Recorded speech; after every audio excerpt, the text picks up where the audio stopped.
Hello, hello, hello, hello. Welcome. Welcome back to Planescape Torment. Last time, we somehow yet again are in an underground prison.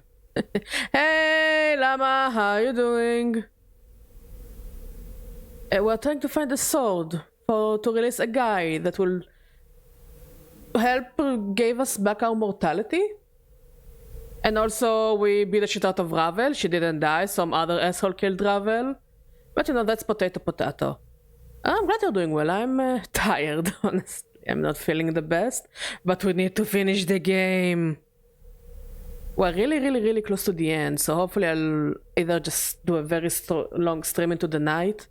Or sometime before Thursday I'll stream and finish the game. Multi-aimer.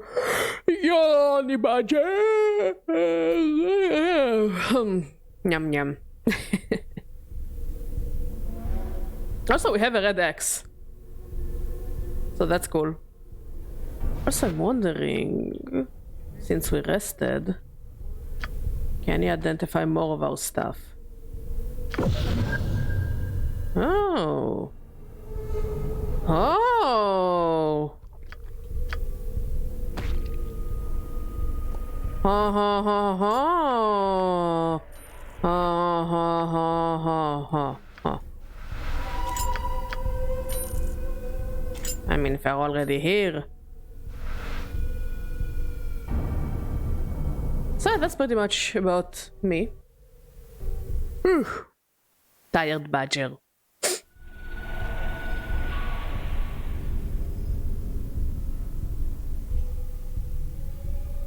My axe stopped being red. Interesting. I wonder if there is a reason why it went red. Or maybe it's just the lighting. Okay, we need to go to the left. To the left, to the left.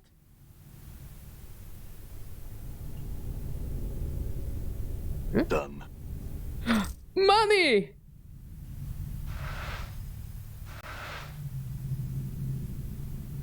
I sure do like that money.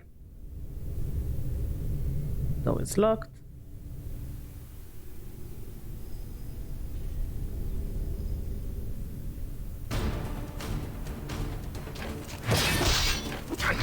There's a lot of practice, it seems.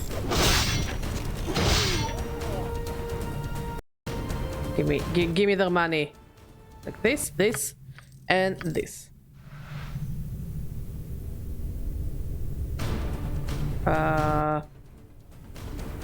Oh.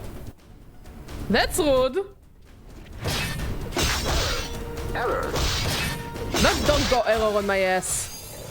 Oh, it's the person we put in jail.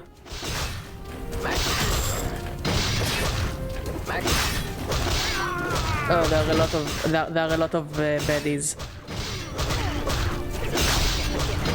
Oh, there are a lot of baddies.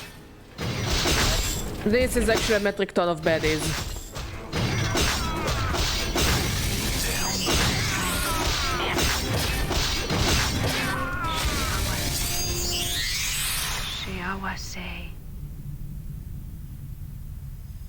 Money, money, red, money, blood, money, red, money, money, money. Let's give it to her. Do you have any other cool healing jigs? Doesn't seem like it. My faith blends with strength.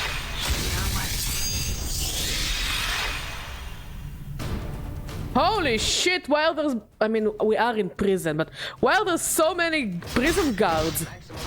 Money, money, red money. Yes, yes. Yes, please. I would appreciate a cup of tea.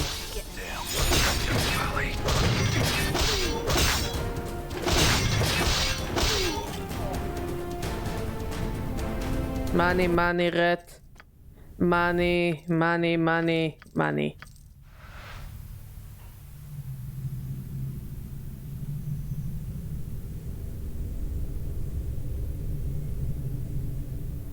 I'll need a key. But I still have the key now. Yeah, I have the fingerbone key.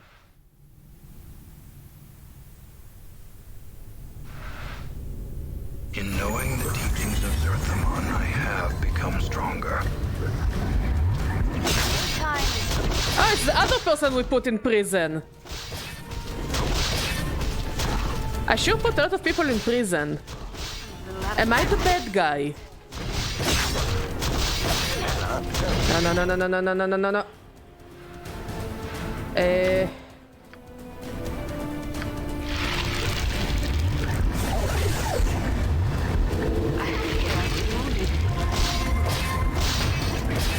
See that? Money, money, money. Money, money, money. Oh, some of this belongs to fucking Anna. I think we will go back.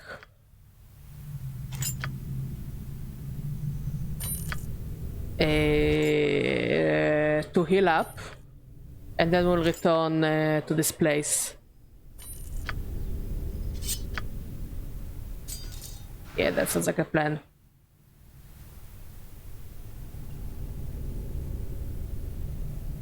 Yeah, let's go heal up and return.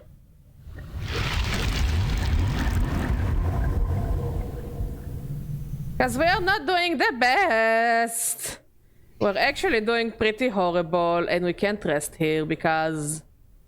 I don't know. You can't sleep in prison. Yes, kitten. What's wrong, my love?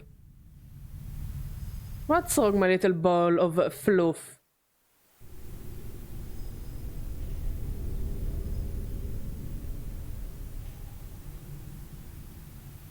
So, Mod and I are in a little bit of a conundrum because we are not sure how many teeth our cat has. Like, we know that she's supposed to have one tooth, but now we are not sure anymore about how many teeth she has. So this whole situation is a bit icky.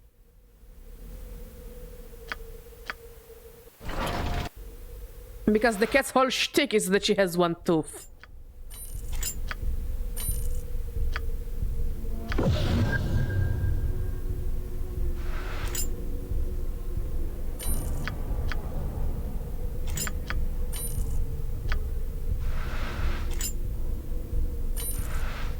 Let's save.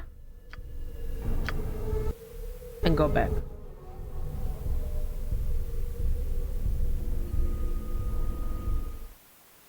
Thank you for the cat! I saw what you tried to do. Did you see? She tried to make you fall. I think she really wants to play with you. Mod gave me a chocolate coin because it's Hanukkah. And in Hanukkah you eat chocolate coins. And you eat jelly-filled donuts. And you eat other kinds of fried food that is bad for you. Honestly, it's surprising for an ethnicity of people that is not for bad tummy issues. We eat a lot of things that are bad for our tummy. But damn, that's delicious. Yum, yum, yum, yum. Yum, yum, yum, yum.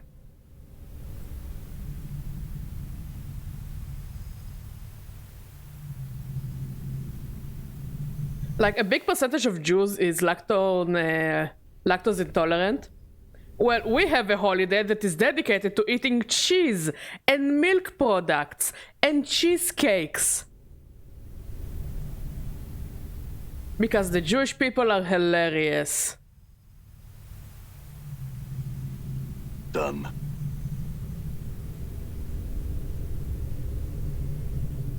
Because if it wouldn't be funny, it would be sad.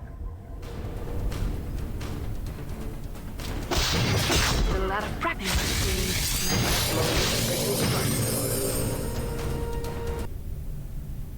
Reminder note. Elsin, for the love of whatever powers you hold dear, don't make the same mistake thrice. You are not trying to open the door to the inner sanctum, so do not step on the trigger plate. The first time you made that mistake, it cost you your foot. The second time, it was most of your leg. I shudder to think what atrocities you might inflict on yourself should you step on it a third time. Destroy this note when you've finally gotten the message through the blockade of stone you call a skull. Oof. So there is a pressure plate.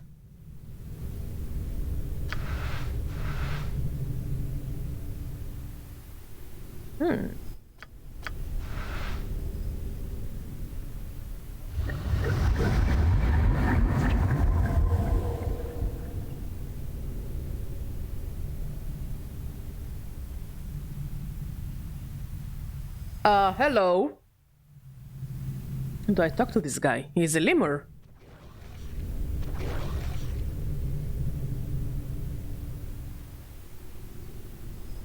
You see a grossly corpulent man with folds of fat oozing every which way.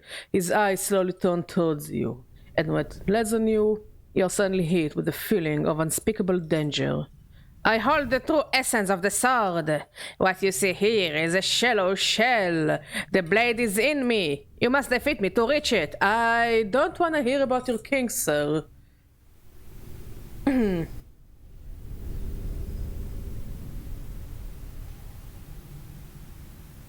are you? His deep voice rolls out from the layers of fat. My name is Cassius. Yeah, very deep voice.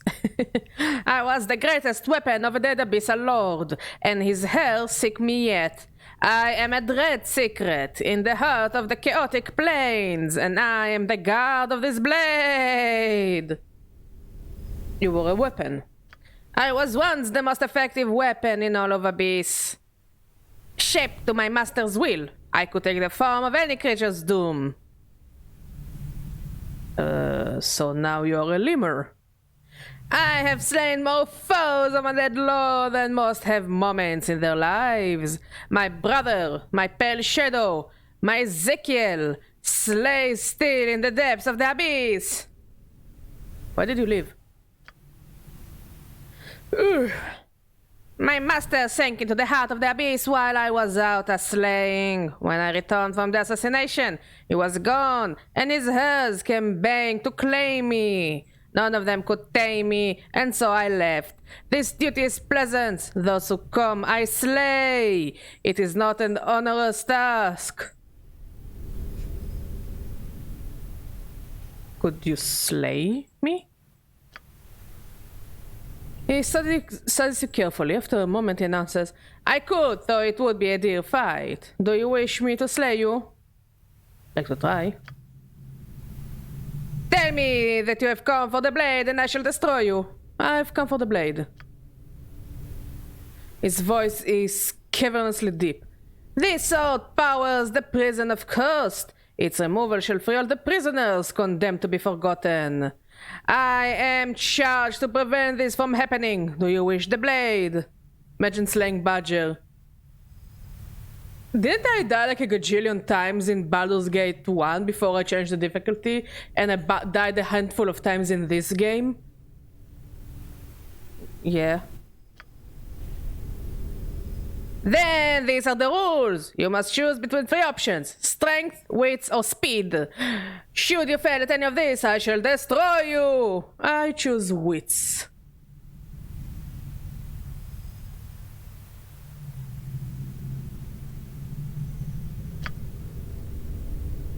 Then I shall ask you 3 riddles.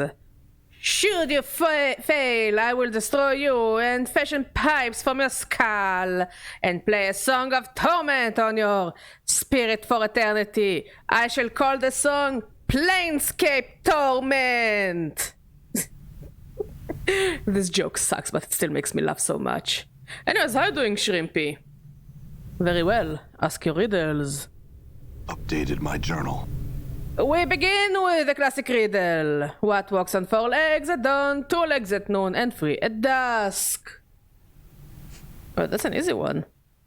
You know the answer. A human who crawls on all 4 at birth, walks on 2 legs during youth, and leans on a cane during old age. That is correct. For the second riddle, I groan, but words never escape my lips. I may be empty, but never my full. What am I? You know the answer. Are you hunger?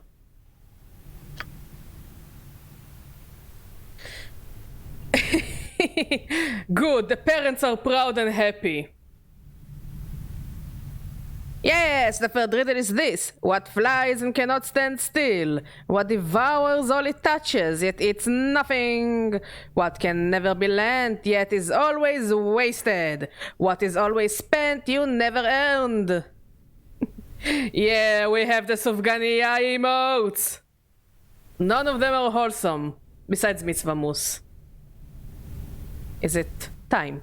Updated my You journal. have tested me. Your appearance led me to believe that your wits were a match for your scarred exterior. I have failed in my duty, and I yield the blade to you. I must depart this place. Thanks. Do I have the sword? I have this. It doesn't look very celestial fiery. It just looks swordy. I haven't got any sleep since yesterday and just finished my 10-minute mental breakdown because of presentation that needs to be done. Oh shit, dude, you need some sleep before the presentation. Like, first of all, you can rent. You can rent as much as you want to rent here, but you need to get some sleep before the presentation.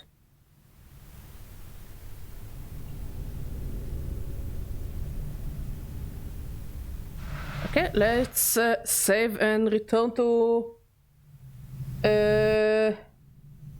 Trias.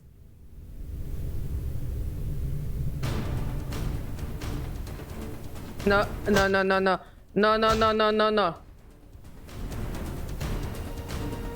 mean, okay, they wanna fight me, sure. Holy shit, they really wanna fight me. I am not having a cash money of time, you know? It's not really Gucci in here.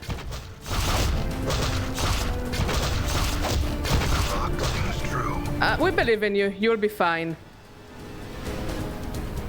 Do any of you really want to fight them? Or just stand and look at the pretty sky? Wait, you're in an underground prison.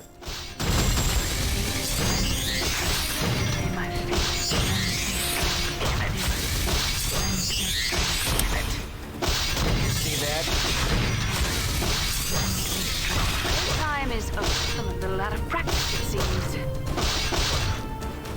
Time is. Damn.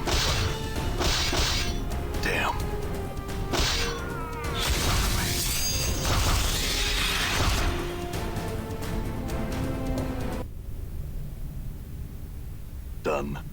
I'll take this and this and this and this and this and this and this and this and this and this and this and this. Okay, if you insist. We are just worried about you.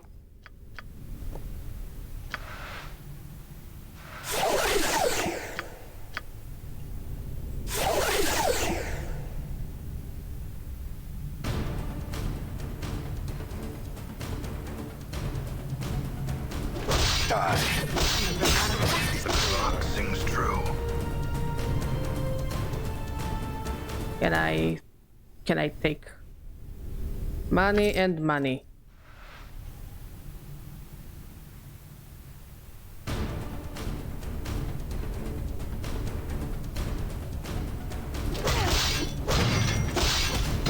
Damn. Honestly, if I die, I don't really mind. Because hopefully it will return me to my entrance place. Ow, ow, ow.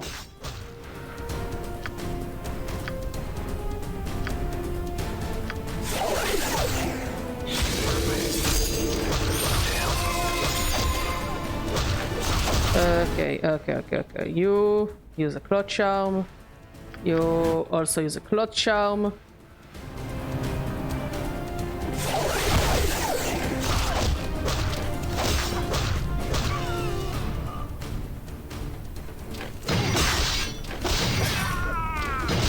Time is.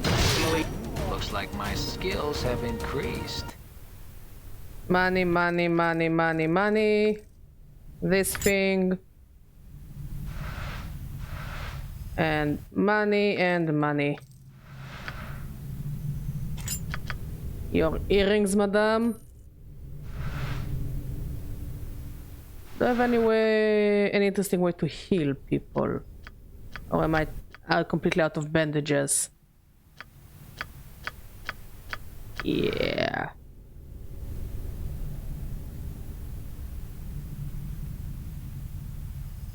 Well, I think before we'll save the guy, we will go to sleep.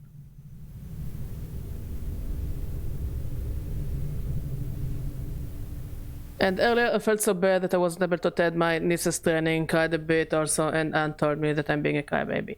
That's rude. That's very rude. It's totally okay to cry if you feel like you need to cry. And you shouldn't be judged for wanting to cry.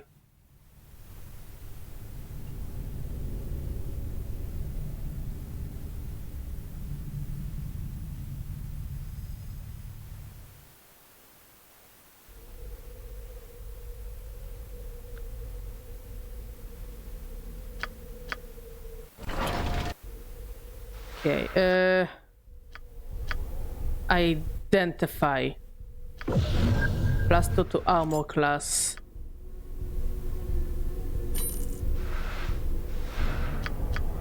Okay, let's return to Trias. Trias is such a Pokemon name, not gonna lie. Never understood how Aunt is not mad at me for always being out with my nieces. Why not? You're doing you know, you're being a good cousin. I know many people would kill for their family to be so close to one another.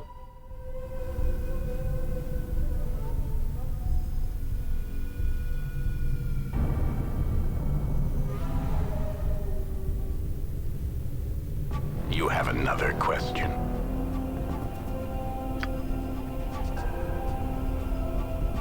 How do I activate the sword? Oh, I can move him! Here, you can leave. You have another question? Is this your sword? It was in the middle of the prison.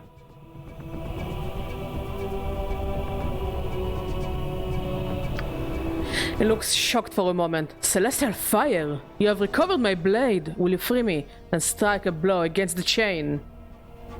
Strike a blow against the chain.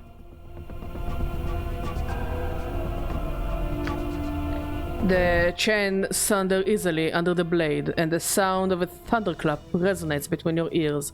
Everything goes black for a moment, and you feel the blade vanish from between your fingers. Nanny the fuck? You know, I've learned some new tricks. I thank you for freeing me. I owe you much. What would you ask of me, mortal? I'm afraid I can offer little in the way of boons. I have many questions for you.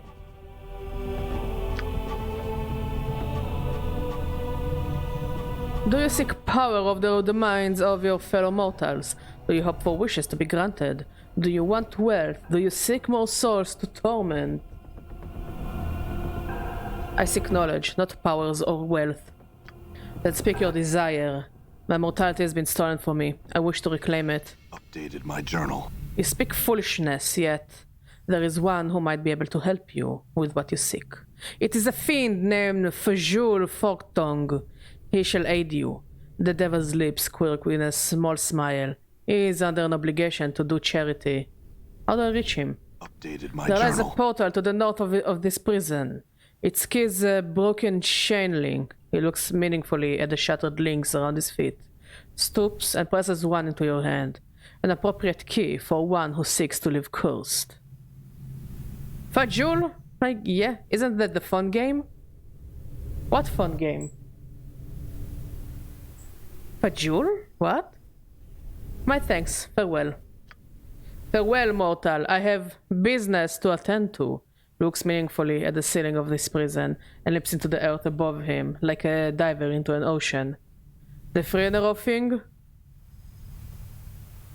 Bejeweled?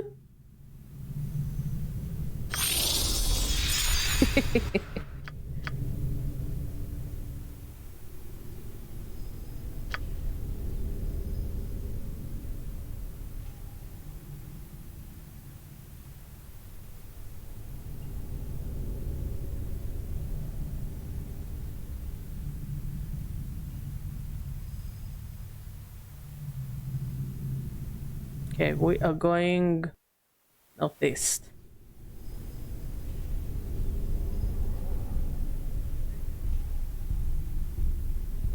Holy shit, motherfucker scared me. Damn. Die. All right.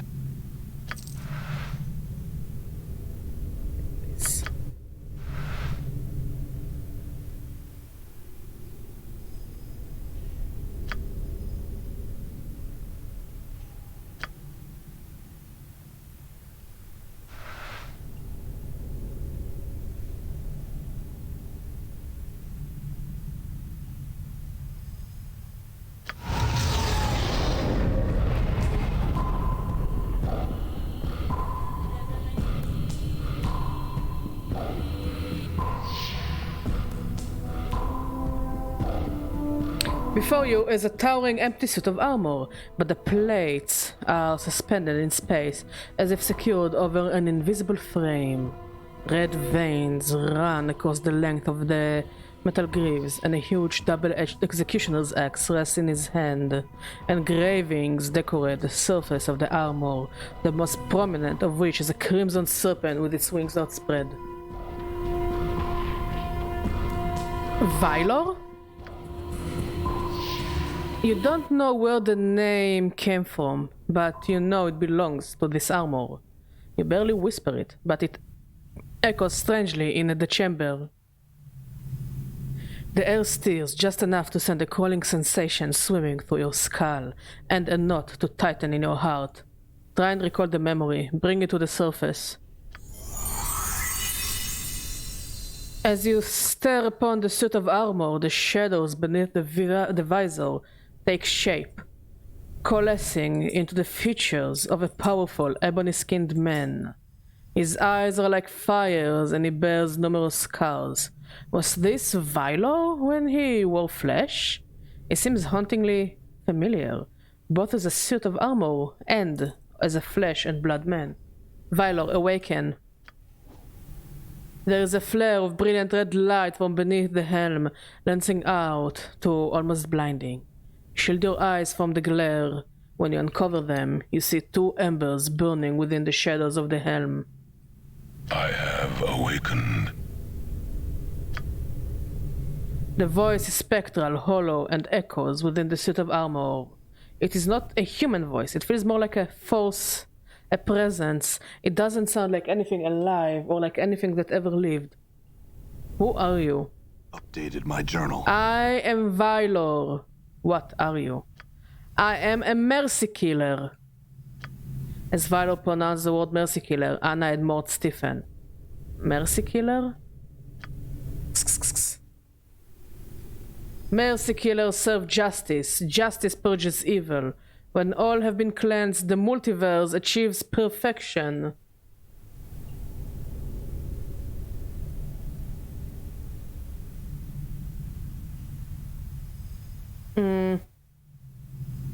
Why are you called Mercy Killer?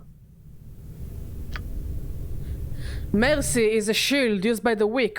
Mercy is weakness. Mercy is death. No one is innocent.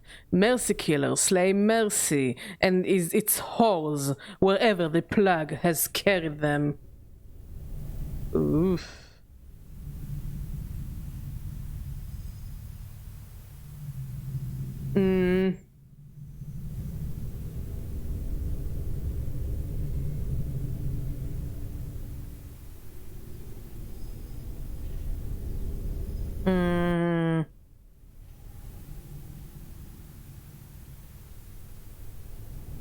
I disagree. Mercy is strength, and there are times when even justice can be unjust, especially when carried to the extreme.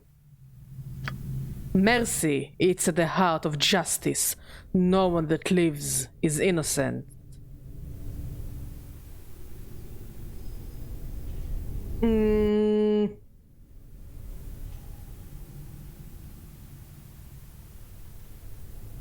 By your own words, are you not innocent either? Should you be punished? I serve justice. If I were to fail my service, I would be punished. So if you ever let a criminal escape punishment, then you yourself would be punished? Yes.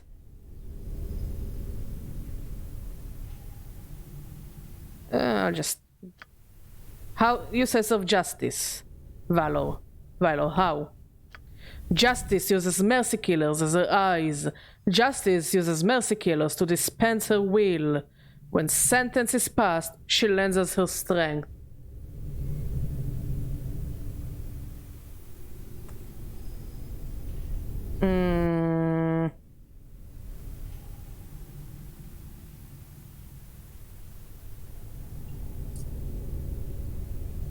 And how do you know when to dispense justice?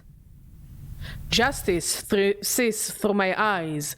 The eyes of a mercy killer can see the cracks of weakness, the frailties, the wounds of mercy upon the heart. In seeing, I know the guilt, I know their fear. What do you see when you look at another? All I see is judged. I may look at the heart and mind of another and know them. The eye of justice is through me.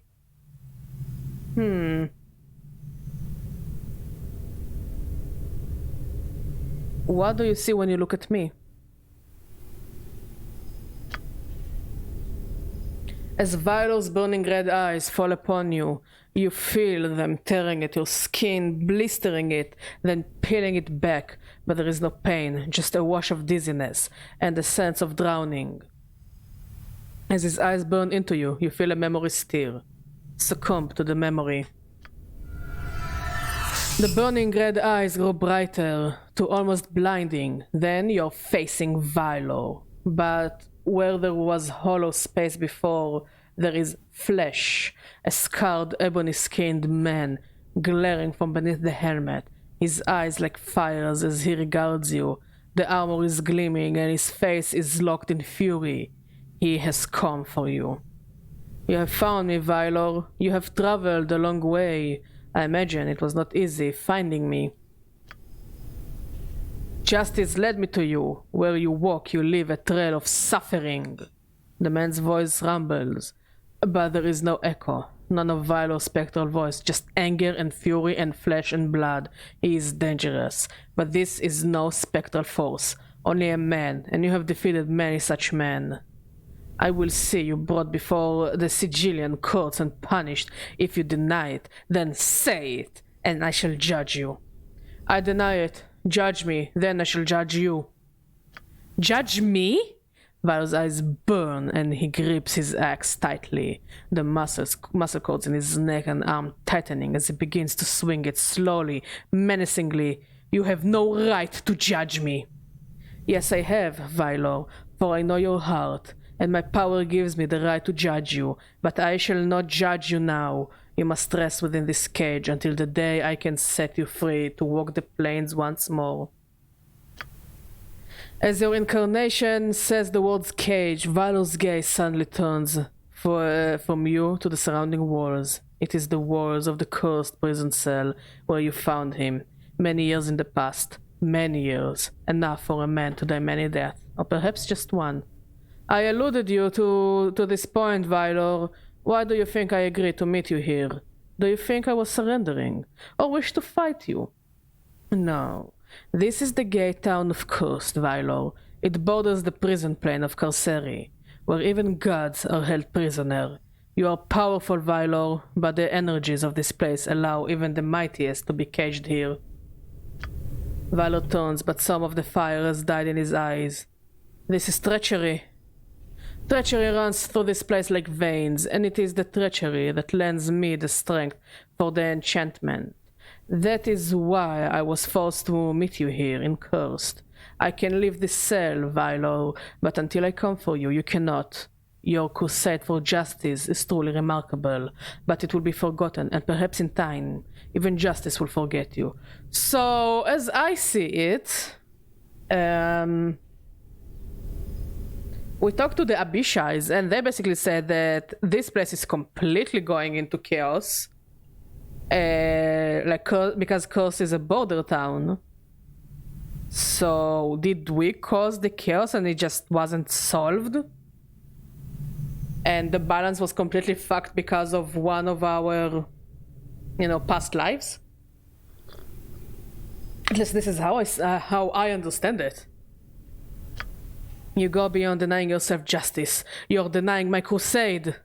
I know of your mission, but that will have to wait until I'm done with my mission. And this is the second time you have found me and attempted to judge me. I will not allow it to happen a third time. Valor says nothing. Never have you sounded so final. You are pronouncing a terrible judgment on him. A judgment that carries no justice at all. I'm immortal, Valor, but you are a strange one. Justice has touched you, and the justice may be more powerful than whatever it is that sustains me. Still, take heart. I just imagine him taking his heart out of his ribcage and just giving it to him. I do not wish you to die. Perhaps one day I will have the need of someone who has the power to kill me. So here you will remain until I come for you. Updated my journal.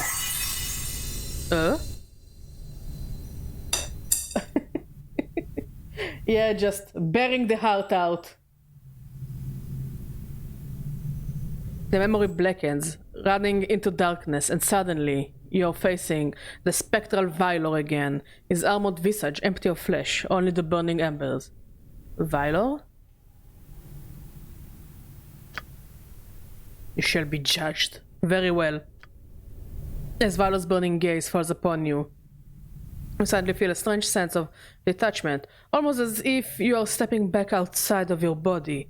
There's a faint whisper, a crawling within your skull, and suddenly you know that no matter what Valor claims to see, he will only see what you wish him to see. You know that even the simplest of deceptions he must accept. You are a closed book to him. Have you ever murdered another?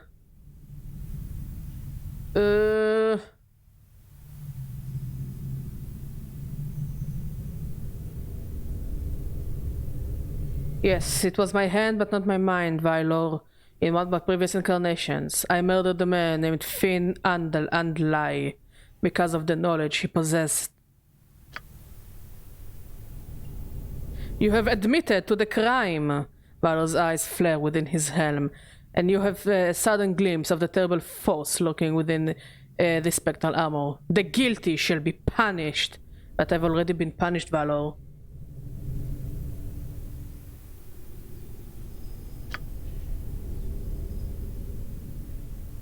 Valor falls still. I will hear of your punishment. Every time I die, Valor, I have lost my memories. I have no sense of self, no sense of who I am or was, and I bear thousands of scars in the mind and body from wounds I cannot remember. Death rejects me, and I fear I shall never be able to be at peace. Define murder. Yeah, honestly, actually our past life was kind of a dick. It did do commit murder. This time, it is murder. Previous times, not so sure, but this time it's you can't dance around the bush. It was murder. We kind of murdered and tried to murder our lovers, so it's like you can't really dance around the topic. Unlike in Baldur's Gate, which again I didn't murder anyone. Valor stares at you, his eyes burning brightly. You feel the same stare as before, the tearing and peeling back of the skin as Valor seems to dissect you. You feel a wave of nausea swim through you, and a sense of drowning deeper this time, until your vision almost fades to black. You have been punished. The mark of justice is upon you. I see it upon your flesh. Then know this, there is much that cannot be seen in you. I shall watch you. You have been punished, but it will not save you from future punishments for crimes to come.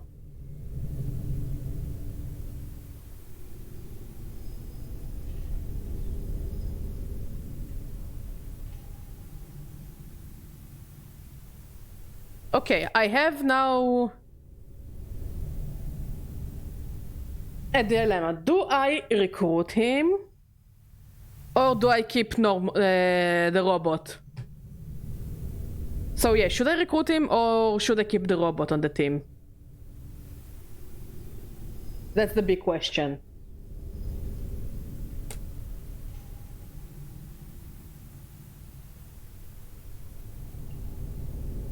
I think I'll leave him behind. I'm already mentally connected to the robot.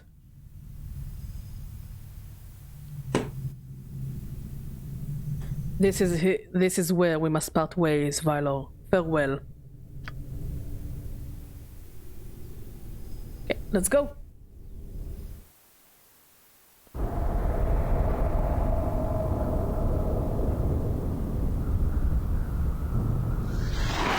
That's a big motherfucker.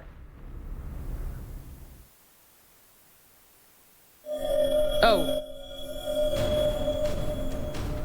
The fucking Gronks. They look kinda cute.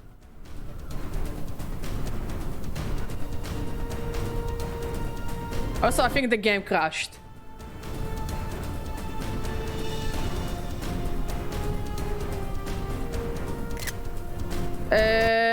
I think we saw uglier creatures.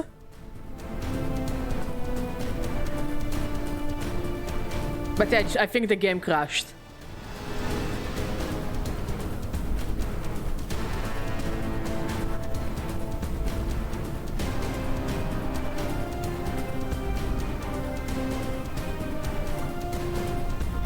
What green thing? I'm looking at the green thing. I see that it's moving, but I can't control the game.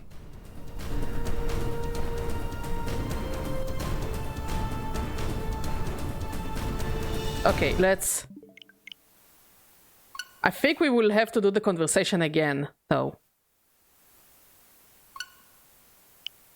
Because I don't remember when I saved. Or maybe the game auto-saved before I went into the portal.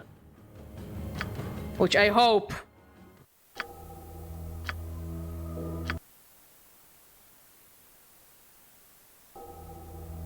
Yeah, it saved right before we went into the portal. Okay, what I think we need to do is to stop the pause, not to pause when enemy is sighted.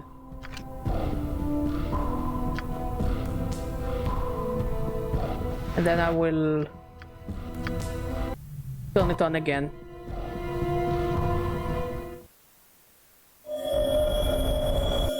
Aha!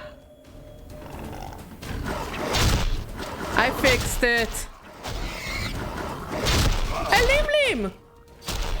Lim Lim!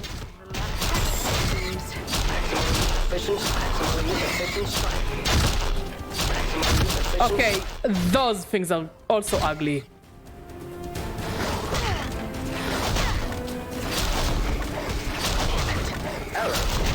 I have no... Nah, the Lim seems fine. He's just chilling, lim-limming around.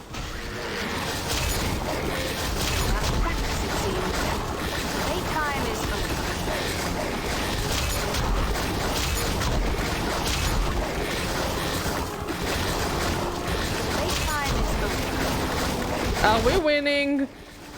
Because it's really hard to tell. That thing is the shape of the robots from Frostpunk.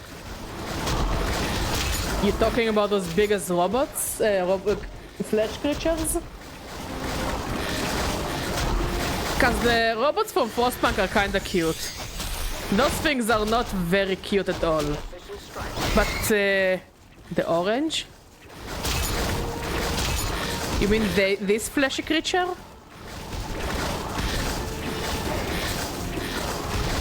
Oh, do you mean... No, no dome. I guess I don't really see it, but okay.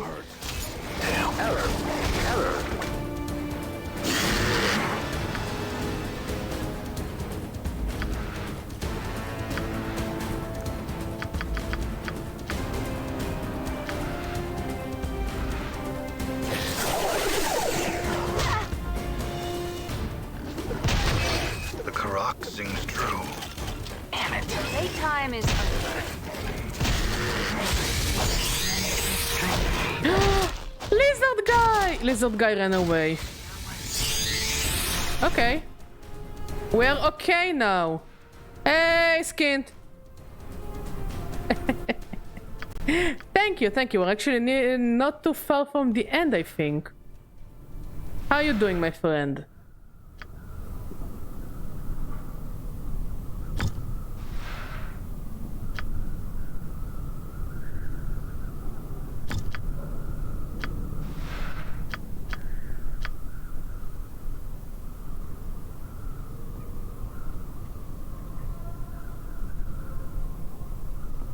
This shit is huge!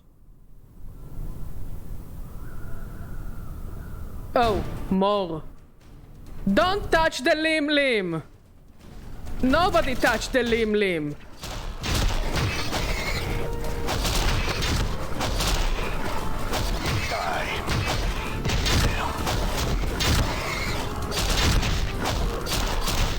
God, those creatures are ugly as sin.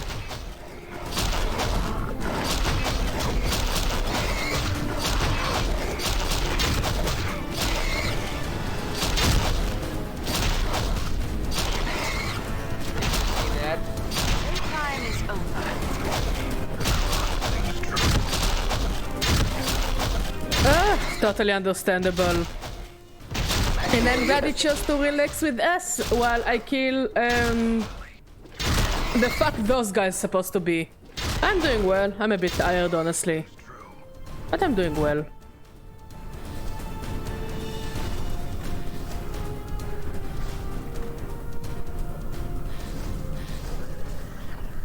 Okay, I guess I need to go inside this skull thing. Maximally efficient strike.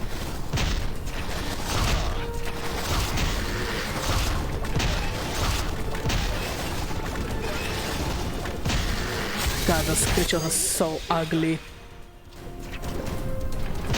Die. Hi, hello, please, can I rest inside your skull, sir?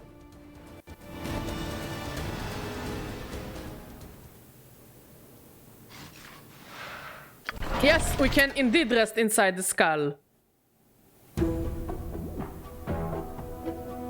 Hello. You look cool. Fajul Forktongue. You're like that. In my home, of all the indignities, why don't you invite your whole filthy species in? He's kinda handsome, not gonna lie. He's kinda very handsome. But that's just me. The fetid stench of a Tanari. I can smell it for leagues. Show some respect for my home. Can't you find some fumes of acidic vapors to try and drown your scent? I will never get the Tanaric stench out of the place. I will draw Batezu from all over the plains. I like the way she smells. It's pretty. Mort, you don't have a nose. How do you smell? Oh, and it's not just any Tanari, but a Tanari whore who has just walked into my home. Things can get worse. Come in, please, my home is your home. He waves his hands in the air in despair. Why don't you invite all the rest of your abyssal harpies into my home to torment me?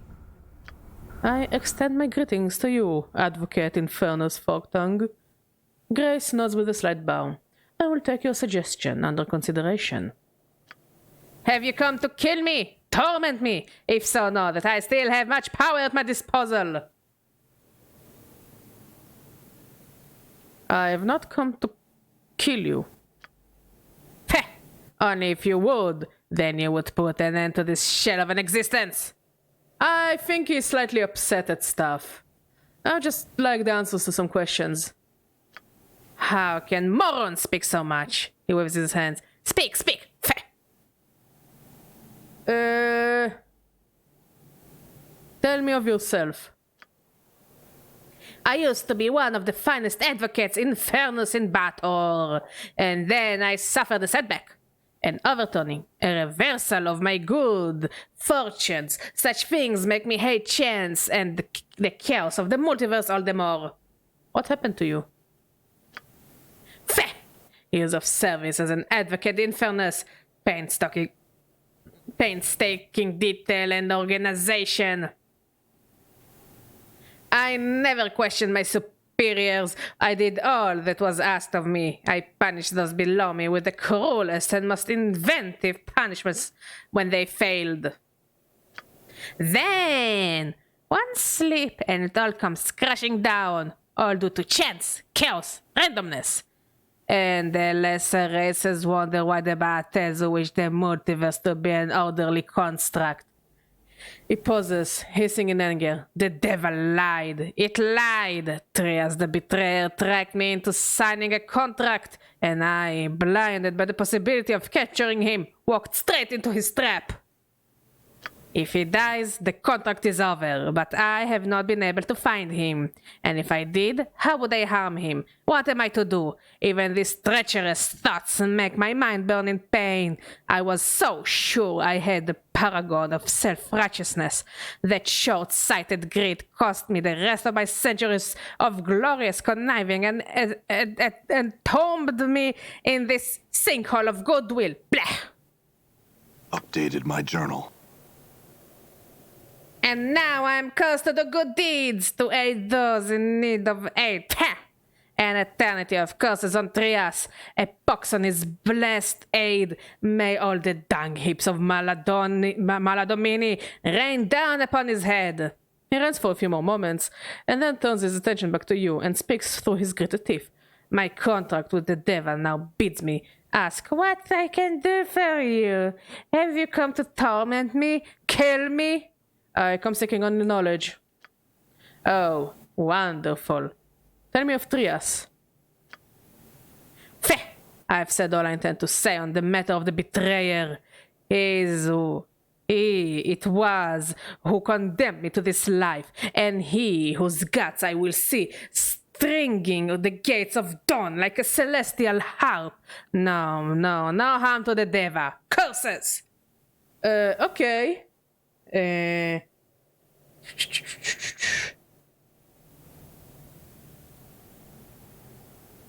I was told that you would know of my mortality. It has been stolen from me. He scrutinizes you closely for the first time. Memories run like hollow canyons through my mind, almost human. Many creatures have I met in an immortal's time, but I do not believe you are among them. Forktongue shrugs. You all look alike to me, and I think I would have remembered the scarred flesh of your body. It is much like the breathing paintings that bedeck Bel's gallery of skins in Baldur, except with less grace and more passion in the scar strokes. Let's ignore the scars and start talking about my mortality again, shall we? Very well, he scratches his head. If I recall correctly, and there is so much I do not, thanks to that accursed devil, I have heard of a case such as yours. Makes you immortal, does it not? Yes. If so, then death itself is no longer sacred. In my day, mortals remained so and knew their place. Now everybody and their mother has the disease of eternal boredom. We should have a gathering and invite everyone across the plains and offer them immortal contracts. It would save all of us hard-working Batezu a great deal of effort. You know that if everyone was immortal, this entire petitioner system would be up the famed Fickle Creek. Immortality is not a trinket to be given to unruly children such as you. Be that as it may, but tell me, what do you know of my mortality? As I was saying, I recall hearing somewhere about a place called the Fortress of Regrets. He thinks for a moment. Yes, that's it. How do I get there? He smiles widely. I am pleased to inform you that I do not know. Not at all. I cannot help you to get there. And that chills my heart in such a delightful way. No, I cannot help you. Oh, how I have longed to say those words. How sweet they taste. Maud? Can you untime out Skint?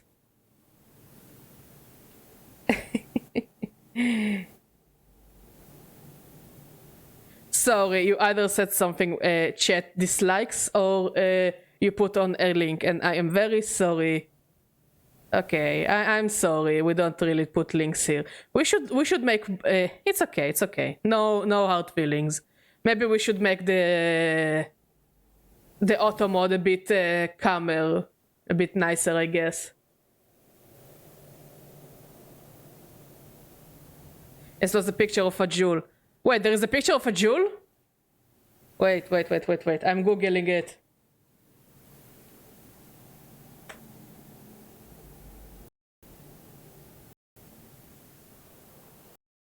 Oh. Yeah, that's definitely a face a mother would like. Honestly, those are thighs that could end lives. Definitely thighs that could end lives. And a face only a mother could love. Yeah, I guess you're correct. We will see about it, mod, before the next stream.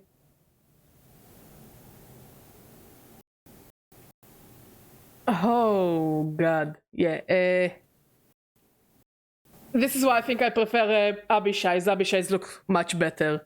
It's okay. No hard feelings. You no need to ask for forgiveness. You're cool. You're chill. You're one of us. We like you. Do you know someone who does? Enough of your cross-examination. Yes, I know somebody who might know. On battle as a pillar of betrayers, liars, and sages. Despite their nature, their knowledge is considerable. They might know where you can find this fortress of regrets. How do I get to battle? Updated my journal. Hold on, Chief. Battle is bad news. This Finn is probably holding out on us. And even if there is a pillar of skulls... Dude, you came from a pillar of skulls. The fuck you talking about? We can probably find somebody else who knows how to reach the fortress without going to one of the most dangerous places in the multiverse. Are you holding out, Forktongue? Feh! Have I not told you of the nature of this cursed contract? I cannot withhold any this information. The pillar is your only hope. Mort, why don't you want to go there? It's a dangerous place, Chief. I'd rather not go. I've been... And it isn't pretty, alright? We'll talk about this more later, Forktongue. I have some questions.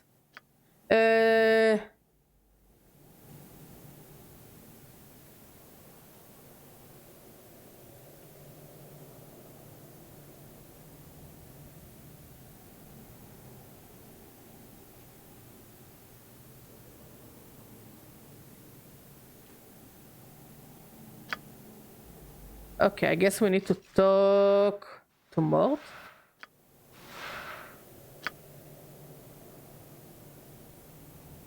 Hey, what's eating you, Chief?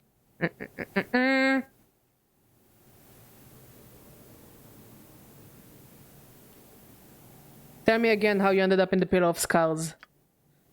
So there's this pillar in Avernus, the first level of battle. It's called the Pillar of Skulls, and it's more like a pillar of heads. To hear some bashers tell it, it's supposedly made of the heads of bergs, mostly sages and scholars who used their knowledge of this and...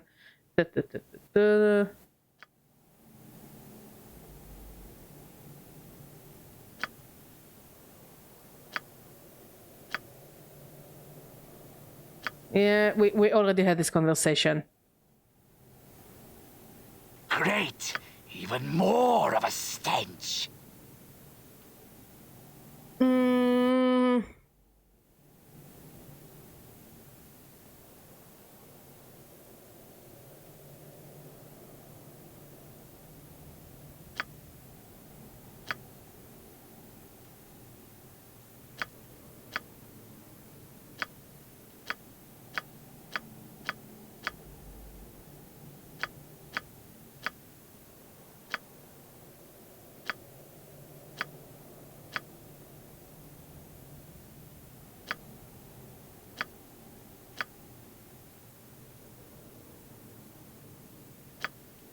Okay, let's see what he has of interest.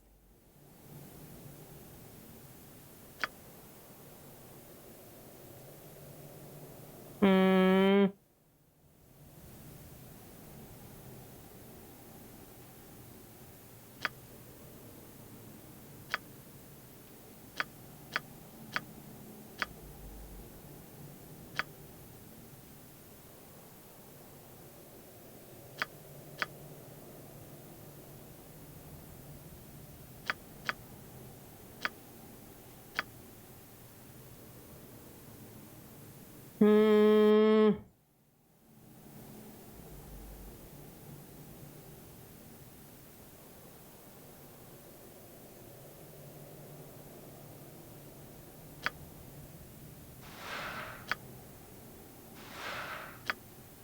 Okay, let's see what we talk for him. A bizarre blood red X. Okay, 3 to 13 slashing, but it's cursed.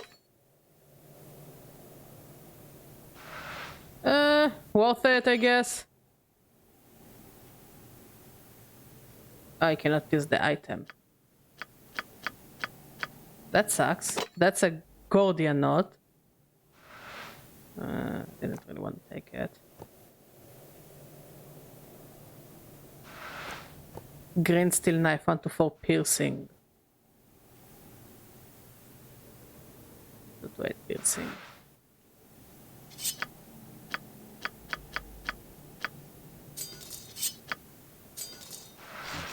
Can we rest? Great. Even more of a stench.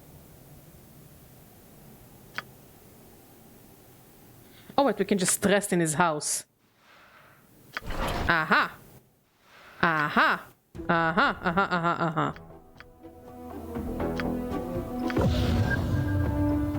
Plus, it's a permanent. I mean, we already have a very high charisma, so... Okay. Okay.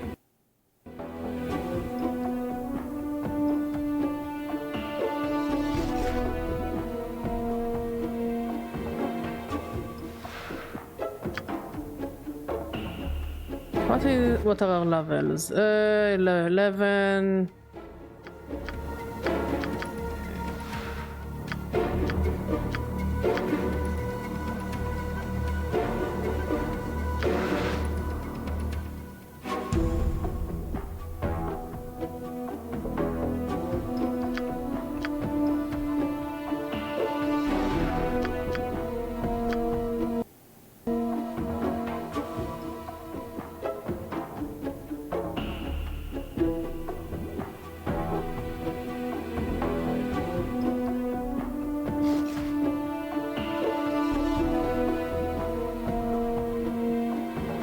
Okay, let's continue.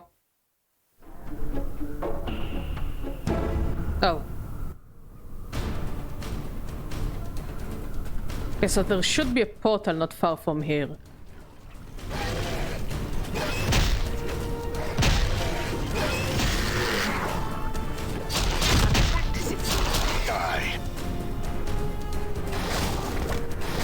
Oh, everybody leveled up. Lovely, lovely, lovely, lovely, lovely. This is what I enjoy seeing.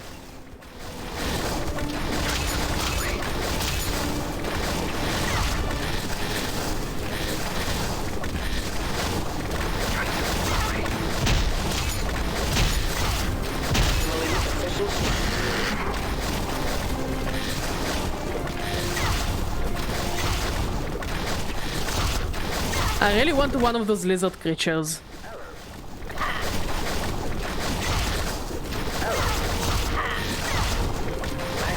Are you winning?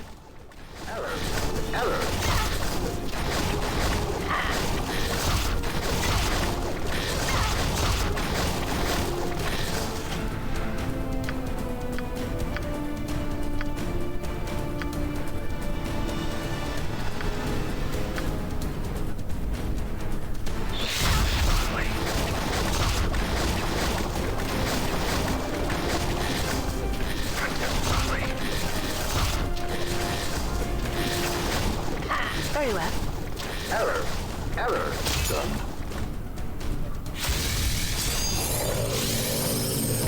Endure. In enduring, grow strong. Damn it! May my faith, length, and strength. Share my Damn. The Karok sings drum. Please kill them. The Karok sings Texas Valley.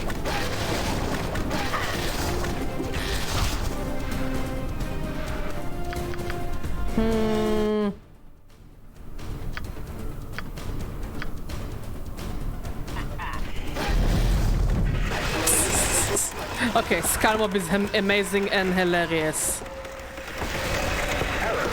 Error. The clock sings true. Damn. Folly.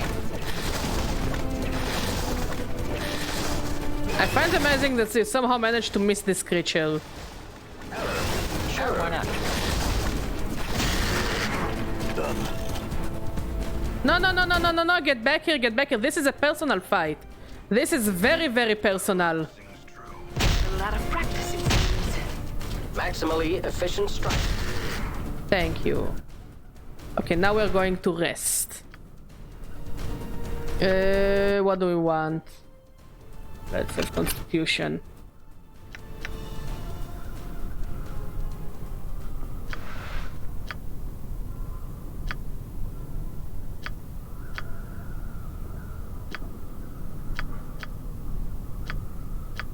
And finally you, and let's go back to rest.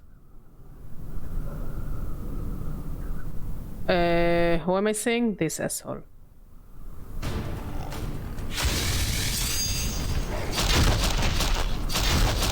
So there should be a portal somewhere around here. Holy shit, those motherfuckers are ugly. Also, I love ugly creatures. It makes it less sad when I kill them. I think that is my biggest gripe with Monster Hunter. Like, oh god, like 90% of the monsters are so cool and pretty. And then you have a creature that is just a white ball sack with a long neck. See that? Playtime. I'm a little out of practice, it seems. Kind of folly. Damn it.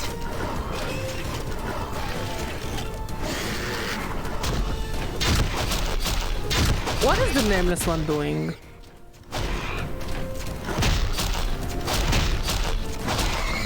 Okay, let's go rest. Before we find more wildlives who has very much opinions about our state of living.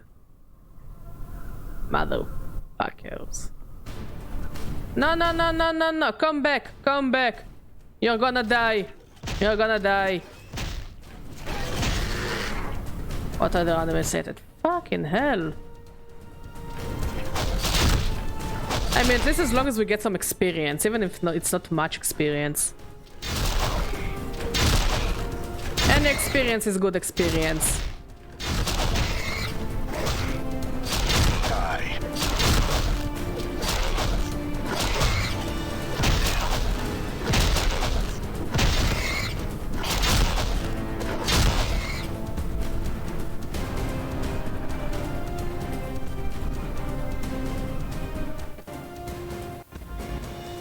Okay, we rest. We save. And we go back out.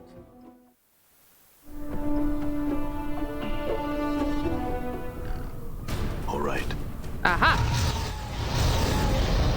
Found it!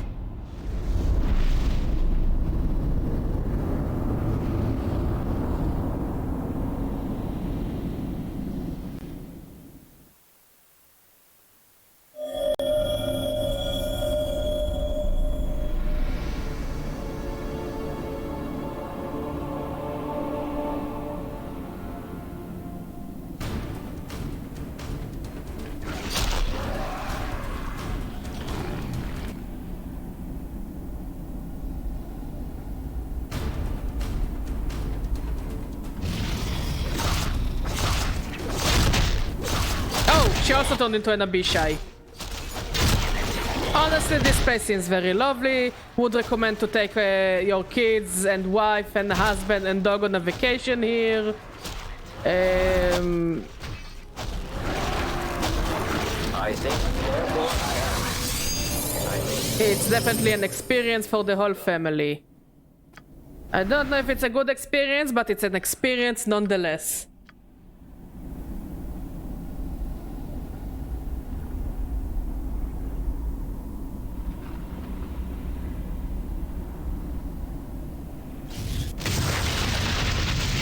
Good.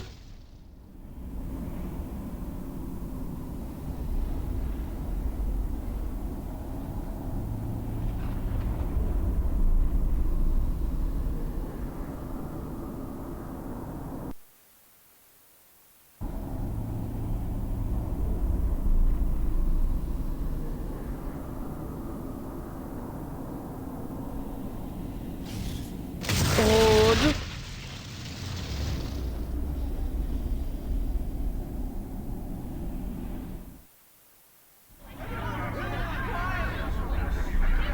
Okay, what is my charisma? Good.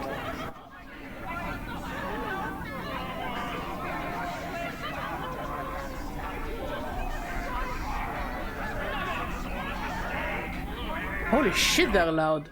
It really is like being surrounded by morts. The sight of this thing, this horrible, towering, pulsating thing, fills you with nausea, unfounded loathing, and a faint sense of familiarity. The innumerable rotting heads which make up the vast pile seems to constantly shift and throb alternately, bickering, weeping, conversing, shouting, and whispering to one another. Heads constantly bubble to the surface of the stack from somewhere within its foul core, while others sink back into the grisly pillar. Wow, it's certainly a mort cacophony. Grab the pillar's attention. How the fuck you grab the attention of a hollow pillar? As you make to step closer to the pillar, Mort hisses at you. Psst! Chief! Listen, I can't let you let the thing see me. You have got to get me out of here. Drop me off somewhere. Pick me up later or something. Forget, Mort. I'm going to speak to it now. You take another cautious step towards the pillar, and all the conversation abruptly stops. The dozens of heads that lines the pillar's surface slowly turn to face you in unison. They regard you silently, the breath fetid and moist upon you. Moist. Until they notice Mort cowering behind you. Oh no! Every head on the pillar's surface speaks at once to make the thing's voice, a terrible burbling sound that bubbles forth while foul, stinging vapors and putrid corruption stream from their mouth. You again? 'Tis been a long time indeed! Many of the heads begin to gibber and drool, chanting, skull, skull, skull, gleefully licking their lips, their eyes fixated upon Mort. What do you mean? Silence! We speak not to you, but to the skull. Welcome back, little one. Have you at last decided to return to the fold, to accept your final fate, to take up once more your sacred duty? Several heads burst forth from the pillar's core, gnashing their broken teeth and wailing, "Yes, come back to us, skull, skull!" Mort shakes with fear, his teeth rattling. "I can't go back, Chief. I can't. He hasn't come back to you, but I had some questions, Pillar of Skulls." Every head on the pillar's surface speaks at once to make the thing's voice, a terrible burbling sound that bubbles forth while foul, stinking vapors and putrid corruption stream from their mouth. The smell is strong. It shall cross the plain soon, and Bel will come. The smell? What do you mean? The head's eyes turn wetly in their sockets to stare at Fall from Grace. The smell! Her mask! The Tanari mask! The bittersweet scent carries and will attract Ba'atezu soon. Their lord Bel will be angry. I see. Oh, that's just great. The heads turn their gaze back to you, though a few still snuffle noisily. If have you questions for us, you had best be quick. A few of the heads squint and gurgle softly. You think they might be laughing at you. As I said before then, before you can finish, a portion of the pillar trembles, and as yet another head oozes its way to the surface. After some of the noisome slime has sloughed off, you recognize it as Farod's. Holy shit, Farod is here! It spits out a mouthful of bloody cysts and crocs. "Anna, my darling child, is that you? Da! What have you been doing in this place?" The other heads remain mostly silent for a time as Farod speaks. Only a few whisper quietly to themselves, making wicked sidelong glances at Anna and her foster father's head. I was wrong, my dear girl, about the sphere. It wasn't enough, no, and now look where I've ended. I beg of you, lovely Anna, save your poor father, save me, oh please, save me, save me. But even as it speaks, Farod's mewling head begins to sink back into the pillar's core. Sexy. Anna stares hard at the pillar, eyes narrow, her fists clenched and tail rigid. A mixture of fury and anguish is smeared across her trembling face.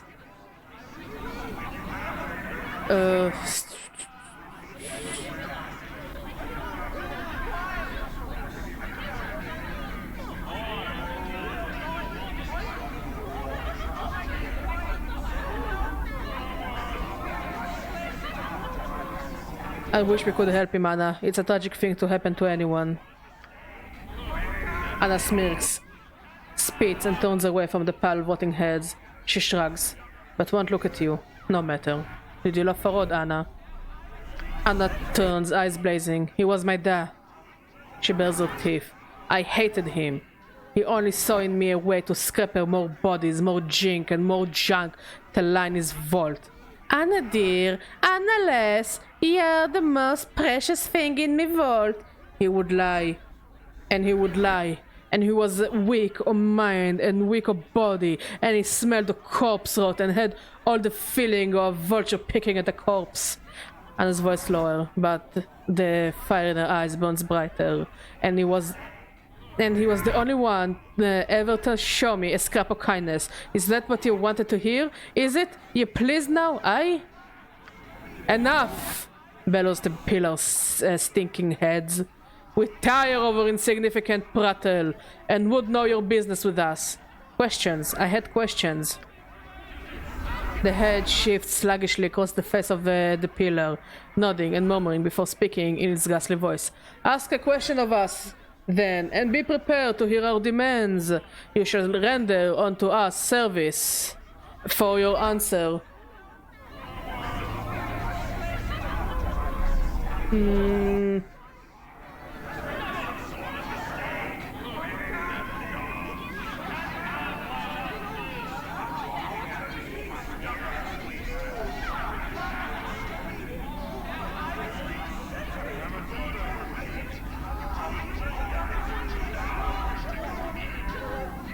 How do I reach the Fortress of Regrets?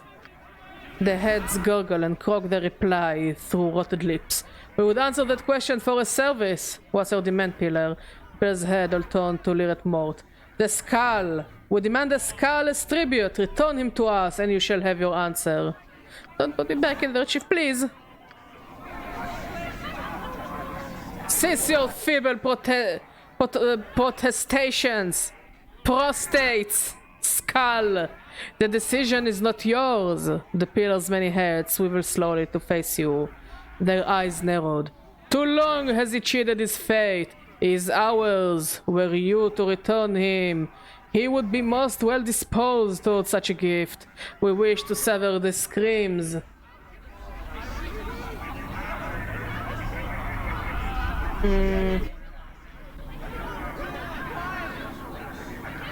A gift, what other gift would you accept?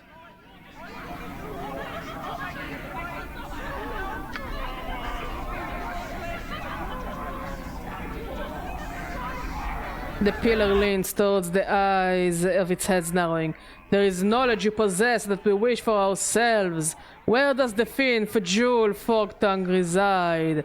Tell us, and we shall answer your question. The stench of the pillar's hot breath surrounds you as it awaits a reply. Lie. Fajul has hidden himself well in a demi-plane of a long-dead sorcerer's devising. He appears only occasionally within sigil, and it is there that I met him. The pair severs your gift for a time, its heads cooing and whispers to one another. And my answer? Already you possess the key, and need only the location of the portal that shall lead you there. We know not where the portal lies, but might tell you its key. Regret. Many of the pillars' heads begin to weep and moan. Yes, regret, regret! Regret? Yes, you must have experienced regret to reach the fortress. Write it upon a piece of your flesh, and your passage through the portal is assured. And the portal, you say you don't know where it is. Yes, only 3 have known the way. The first one was you. So you have forgotten. Now, the second lies beyond the portal and shall not emerge. The third one you have already met. They know of your condition, the fortress, and your need to reach there, but they shall not help you. Their shield is one forged from the cold metals of lies and deception. A thing you cannot hope to break with mere words. You must do battle with them. Who is it? The heads remain silent for a time, giving you nod but smug smiles. Then he speaks. You have met the liar, and not for the first time. The liar knows but did not tell you. A petty betrayal between immortals. Some of the decomposing heads roll their eyes and snicker at you. Trias. Updated my journal. Oh yes! So we know him by his full name. Trias the Betrayer. Oh, I mean, if we known that, that his last name was the Betrayer, we probably wouldn't have talked to him. But it's a potato-potato conversation. The pillar shakes with mirth, the pile of rotting heads tottering back and forth as it laughs at your distress. A few of the heads chant mockingly, Betrayer! Betrayer! Trias the Betrayer! But he said he didn't know. He lied to you! Some of the heads squint, gurgling and chortling softly, laughing at you. Beware! Words soaked in honey, they attract all manner of wasps. Why would he lie to me? The answer is not ours to give. You must seek him out yourself and ask him. How did he come to know of this? Trias exchanged word with you once, long ago, when you knew the way. You spoke your heart, and Trias, in the way of all great betrayers, listened well to build your trust. Sure, the conversation was, though filled with meaning. Meaning and death is what you seek. Two separate things they are for a normal man, but for you, one and the same. That's all I wish to know. Farewell. The pillar halts your departure with a sudden demand. Stop! Give us the skull. We shall not allow him to go. He is ours. He shall not leave Avernus. The heads begin cooing at the taunting mouth. Yes, Skull, don't be shy. Come back, Skull. It's comfortable in here, Skull. Come back. It doesn't hurt, Skull. It's great fun to be without a body, living in a pillar of rot with 1,000 other lying heads. Forget it, pillar. Farewell. The pillar's furious heads begin to howl and bellow out across the plains. The very ground beneath you shakes as the thundering cacophony threatens to deafen you. Leave quickly. Oh shit, they are loud!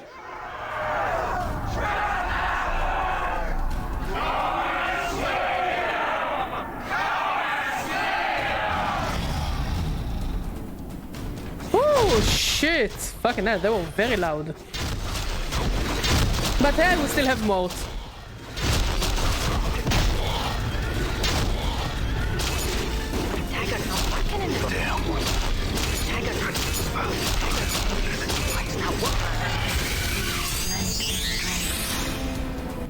All right. This, and take this and this.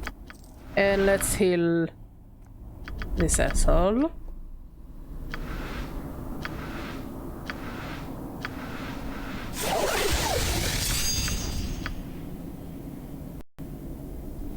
So yeah, I don't think they were big fans of us not giving them back mode.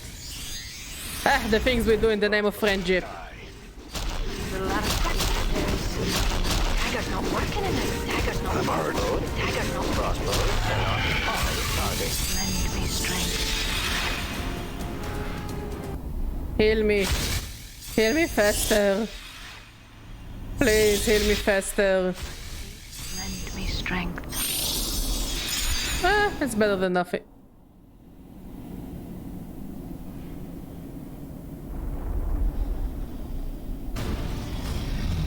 A bitch eyes.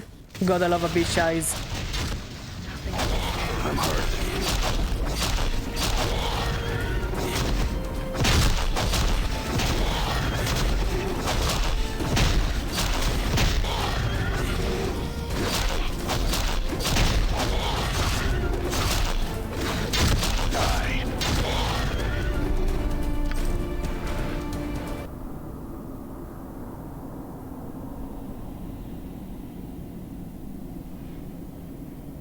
Okay, the guide says I should be coming here.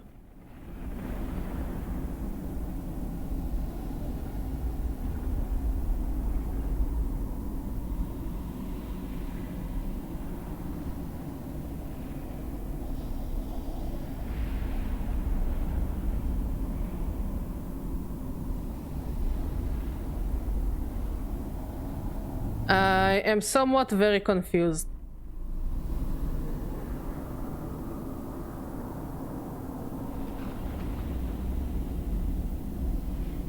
Maybe I need to return north?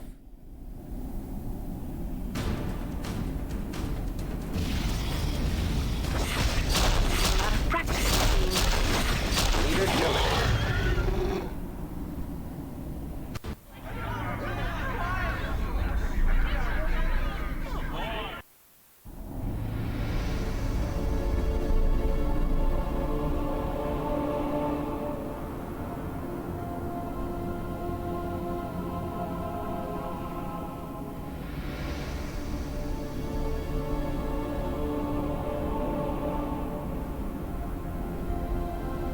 Done.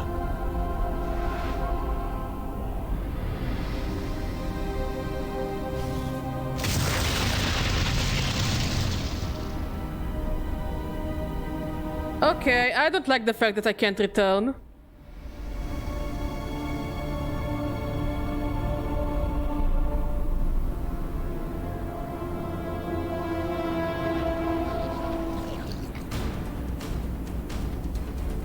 I really don't like the fact that I can't return.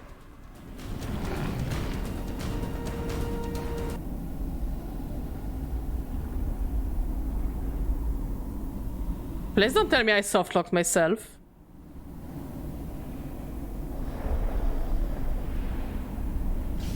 Because I have a hunch I may have softlocked myself. Wait, maybe here?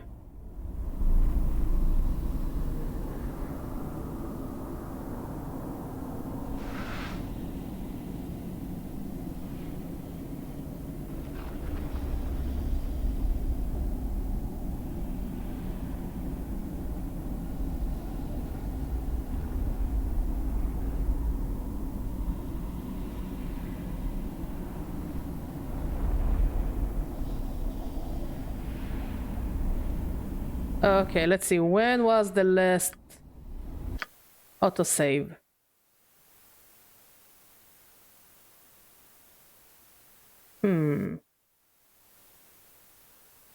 So we were already in here.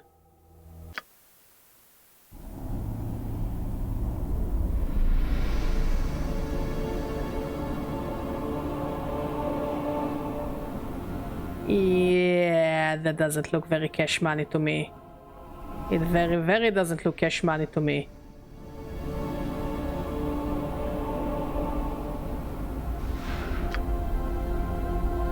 Like, it looks very bad. Wait, let's Google it.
Let's see.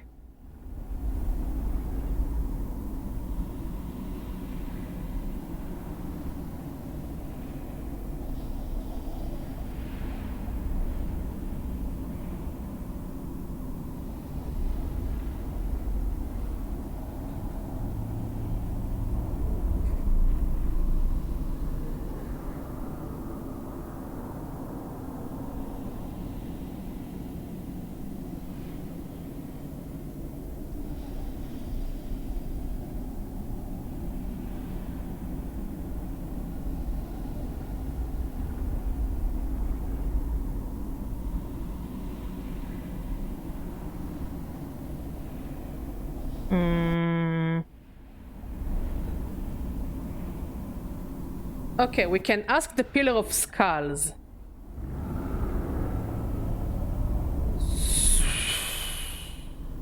Yeah, I fed the cat. So don't believe the cat's lies. She ate. She ate very well. She ate before we ate. Okay, let's try our luck talking to the Pillar of Skulls again.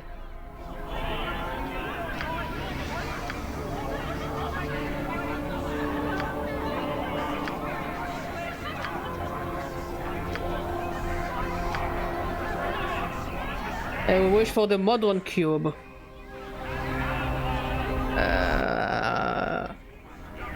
I mean, we already got the Modron.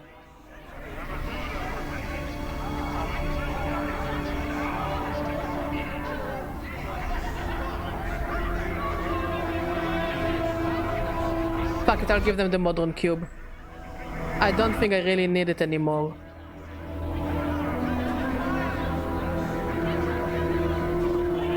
Thank you, Thread from 2014, that helped me save my run.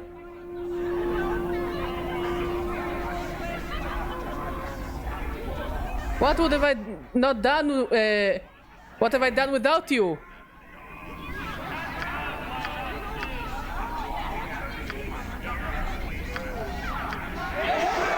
What would have I done without you, Mr. Old Thread from 2014?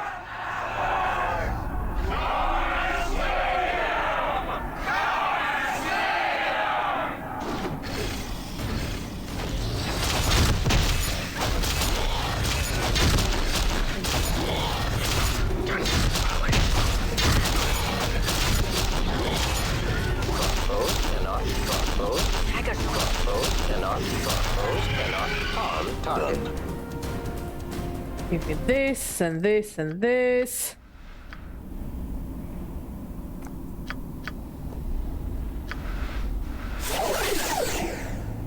I'm glad that old games still thought about ways to help people not softlock themselves.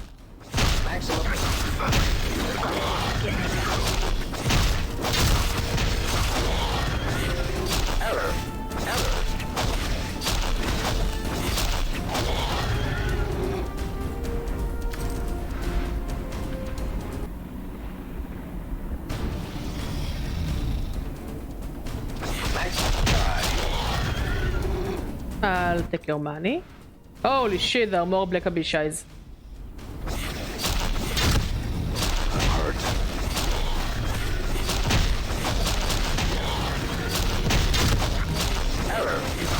Anna?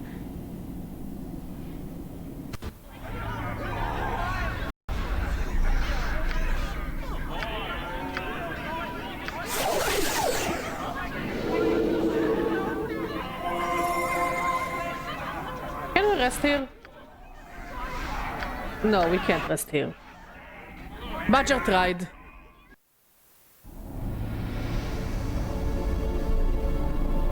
What happened, baby?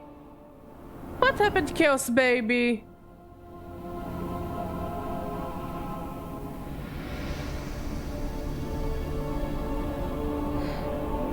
There is a cleft in the rocks here. It looks like you might be able to squeeze into it, barely, but it doesn't seem to lead anywhere.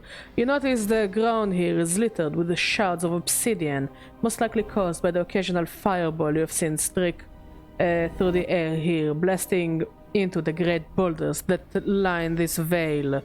Pick up a shard of obsidian, place it into your mouth, and bite it so it cuts your tongue. The jagged bit of volcanic glass bites into your tongue. There is a strange tingling in your mouth. The area around the cleft of the rocks shimmering, and suddenly a portal is there.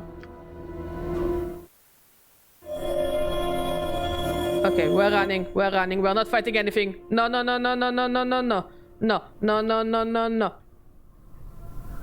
Badger fighting nothing. I wanna rest. Badger wants to rest. Badger wants to rest. Badger wants to rest.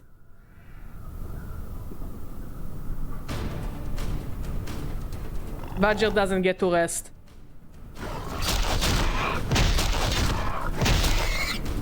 In.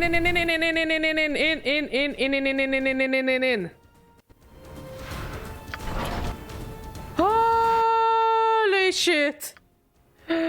Holy fucking shit. We are alive. Somehow, we are alive. So you've returned. And what did the pillar speak of? Did it answer your insipid questions? How do I get out of this crater? Updated my journal. Does this mean that you shall leave me to my solitude once again? Then I proclaim with such delight as possible that the portal lies under the arse end of this creature's bones, to return you to that groveling hovel town of Kurst, from whence you came, and I can think of a few more benefiting ways for you to travel. Oh well then. Okay, let's go to the arse end of the skeleton. Let's go inside the skeleton's asshole. Something familiar about that one. No matter. Yeah, truly, no matter. You don't know me. Never heard about me. Nuh-uh. Not besties at all. You're actually my unbestie. Yes, unbestie. Alright. You know who is my bestie? Whoever did this forum post in 2014 with ways to fuck off from hell. What happened, Chaos Kitty? You want attention? You want more to give you attention? Yes, you do.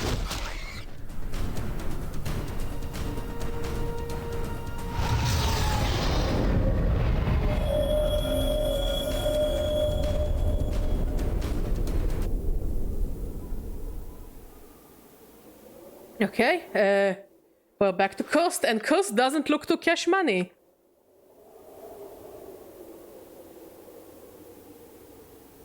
Coast gone. Oh, very on the nose, huh?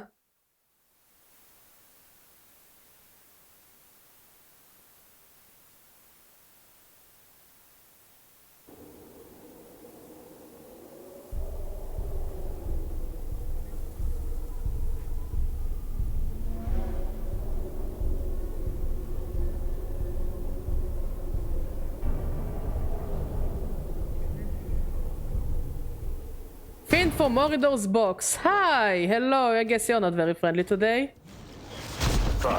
Dagger's not Crossbow. Die. Oh shit. Motherfucker is bulky. Crossbows cannot harm target. Crossbow. Error. Crossbows cannot harm target. Crossbows cannot harm target.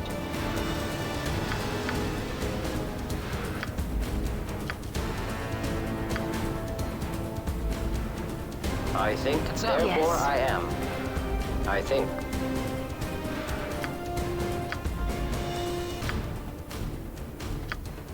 How may I help?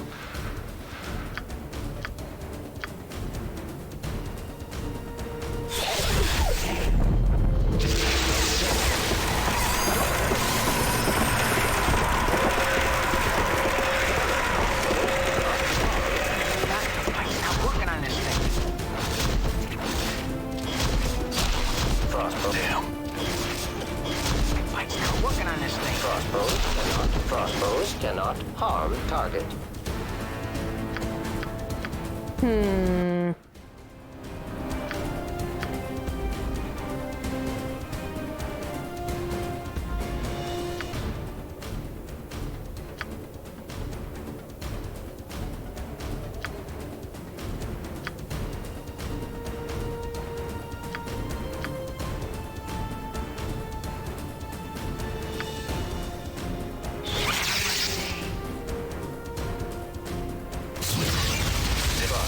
cannot harm target. Crossbows cannot harm target.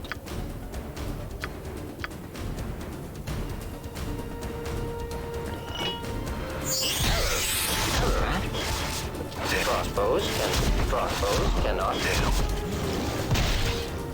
Crossbows cannot harm target. It's not working on this thing.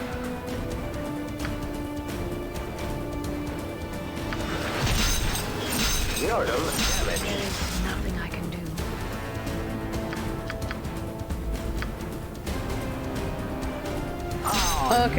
Okay. We're doing very not well. I like that stupid polygon.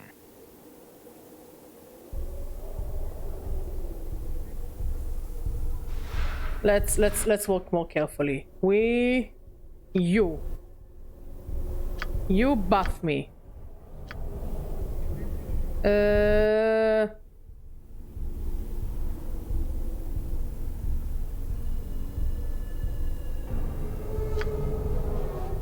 Zerthamon's name.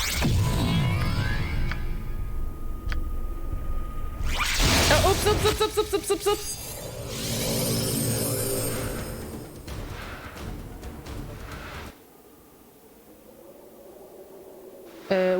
Wait, I'm not done.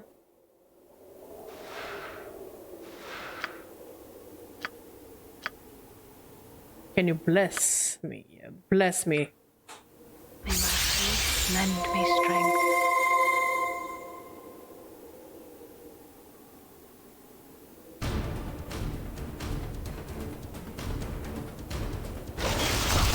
Orphan Grace deceased. Oh! He just deleted her. Crossbows cannot. I got no Crossbows. Die. Error. It's not working on this. It's not working on this thing. Crossbows. dagger's not working in this. It's not working on this thing. Damn. It's not working. It's not working. Crossbows cannot. Error. It's not working on this thing. Am I doing anything? Oh, he's almost down. Error. Sing true. It's not working on this thing. Crossbows cannot. Crossbows. Die.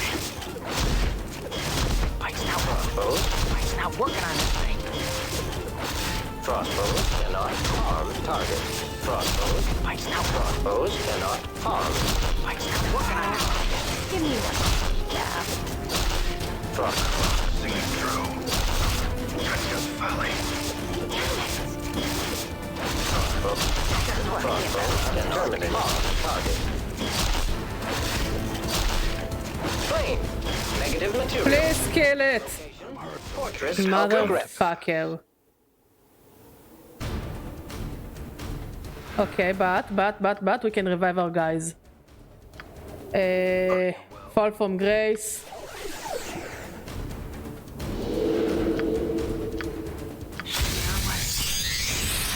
Anna. And Mort.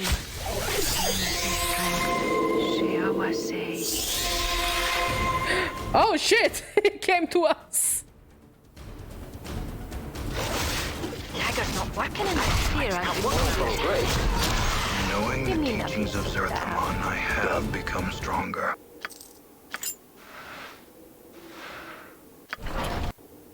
Okay, now that... Now we can revive them again. I think.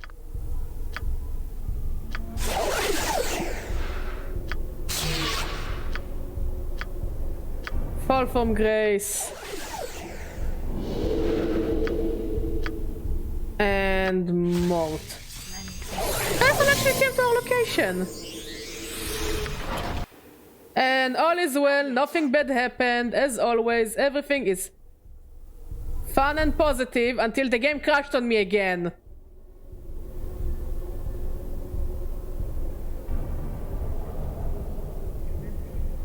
No, don't tell me I need to fight the asshole again.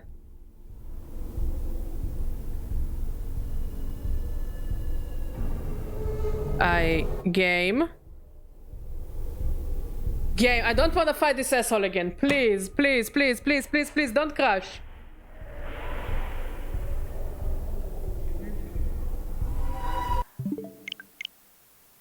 Let's try again.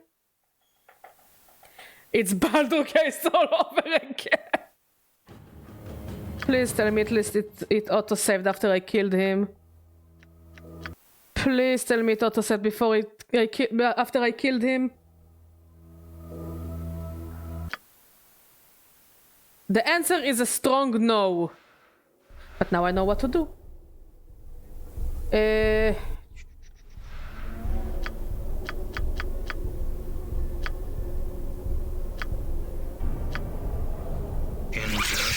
Yes.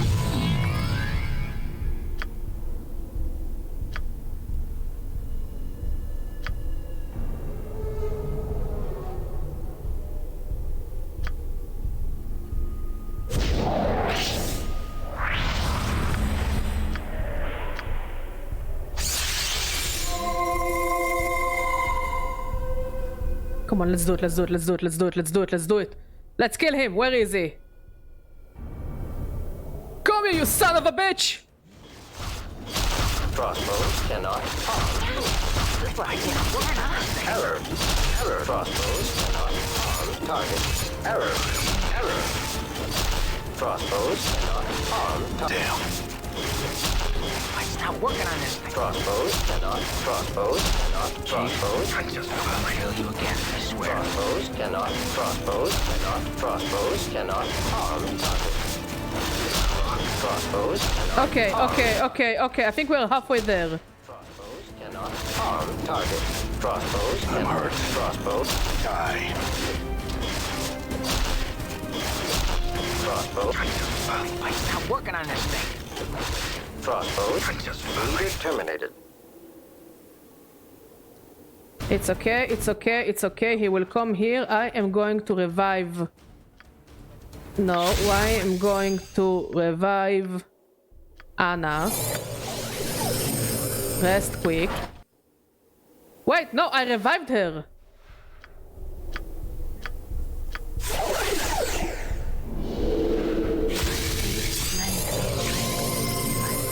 Lend me strength. Let's go back to that asshole. How much HP has he got? Yeah, he was also revived. It's not working on this thing. It's not working on this thing. How may I help? I'm listening. Lovely, lovely, lovely, lovely. Endure. In enduring, grow strong. Not working on this thing. I got no weapon in this thing. Not working on this thing. Crossbows cannot. Crossbows. Error. I got no weapon in this thing. I'm here.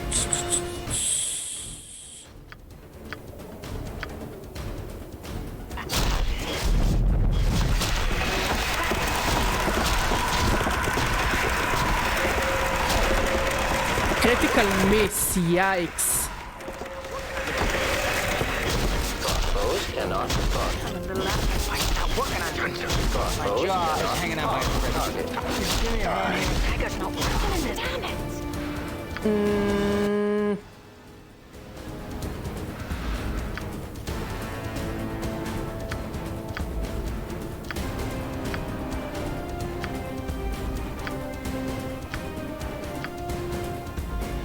Crossbows cannot harm target. Crossbows cannot. Crossbows cannot harm target. Crossbows cannot. Crossbows cannot. Die. Error. Error. Damn. Come on, come on, come on, come on, come on, come on, come on, come on, come on, come on. Please die already. Please, I'm begging you. Please die. It's not working on this thing. Crossbows cannot. Crossbows cannot. It's not working on this thing. It's not working on Okay, first thing we do before we rest or something, we save. Crossbows cannot harm target. Crossbows cannot. Error. Error. It's not working on this thing. Crossbows cannot. Knowing the teachings of Zerthamon, I have become stronger. Okay, first of all, save. All right. Okay, what's the story of this? +3 to Constitution, +15 to base hit points, +3 to armor class. Hi. No, I will wear it, and you can wear this. Next, we rest, and we save again. Holy shit! It was terrible. Holy shit.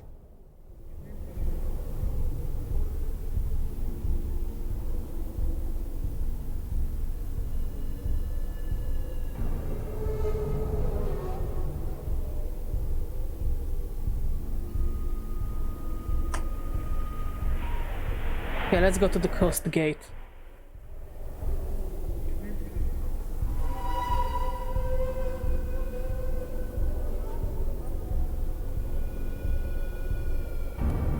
The real torment is the crashes. Oh yeah, totally. This is definitely my personal Planescape torment.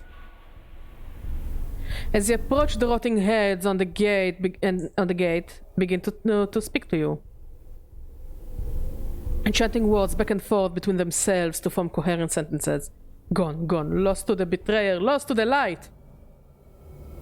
What happened to the town?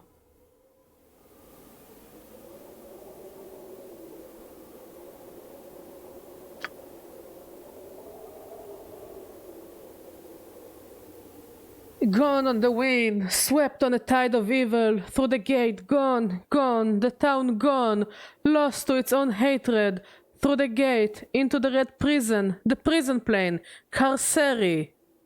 Carcery? Tell me more about carcery. The prison plane, chaos, evil, wars within worlds, orbs within orbs, strung out like malign pearls in the skies, the red prison, doom of titans and gods alike. Can't you speak normally? Beyond the veil, all is shadowed, illuminated, nothing translates, nothing easy, no. Alright then, what happened to you? Betrayed, despised, framed, punished, executed, made an example of, hung here by enemies, lost, lost, lost. Where is everyone? Do you have any idea how to get there or get it back here? Through the gate into the prison, no return from the prison, no return. Go through the gate, go through the gate, your destiny awaits you there. What do you know about my destiny? Updated The my Deva journal. awaits you. The heads fall silent and do not react to further questions. Farewell then. Okay, let's Planescape Torment out of here.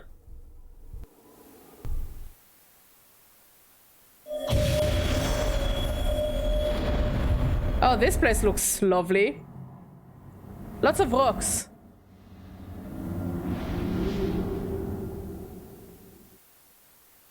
Mod, can I ask for more tea, Looks please? like my skills have increased. Dude, it sounds like a war.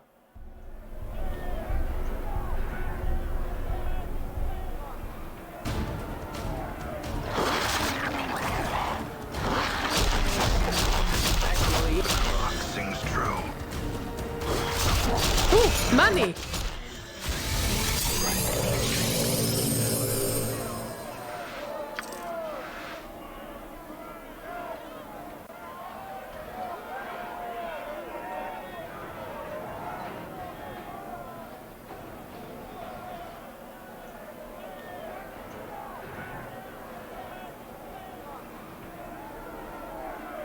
Too bad you didn't take Valor with you. I mean, I have the robot friend, and he makes me happy. And I always take the comic relief weird characters with me. It's a rule. You have returned to a town of calamity, stranger. The Deva rises triumphant above the wreckage, having dragged us here to our dooms. There is only one way to return, and that is to strike the Deva down. to cause the town to recant its treachery and deceit. The stronger the belief of the town is in forgiveness, the weaker the deva. What alignment do you have? I think I somehow managed to stay neutral. Like, true neutral. Or neutral love. Neutral good, or just neutral. So... yeah, we'll check as soon as I finish the dialogue. But yeah, I'm pretty sure I'm just neutral. Which is great, I guess. I am too afraid to hurt the NPC's feelings or to take sides. All my issues in real life I project on my characters, I guess. And I stay always the neutralist. Trias did all of this. The devil rose from the ground and condemned the town's iniquities. A great confusion arose as the building trembled around us. And then we arrived. There is only one way to combat Trias, and that is to weaken him by good deeds and turning the townsfolk minds away from chaos and evil towards goodness. Is this gonna be a Christmas story? Wait, no, it's Hanukkah. Is it gonna be a Hanukkah story where we do good deeds and then Mitzvah Moose's horns light up? Holy shit, it's a Mitzvah Moose episode. Mitzvah Moose!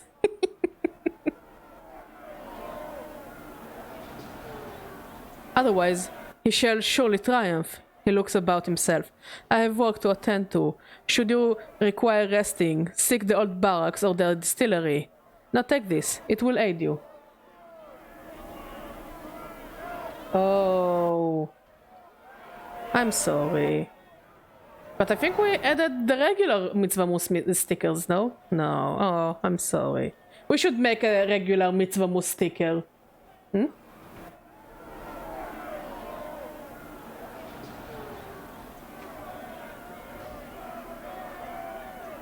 Oh, because it's text to speech.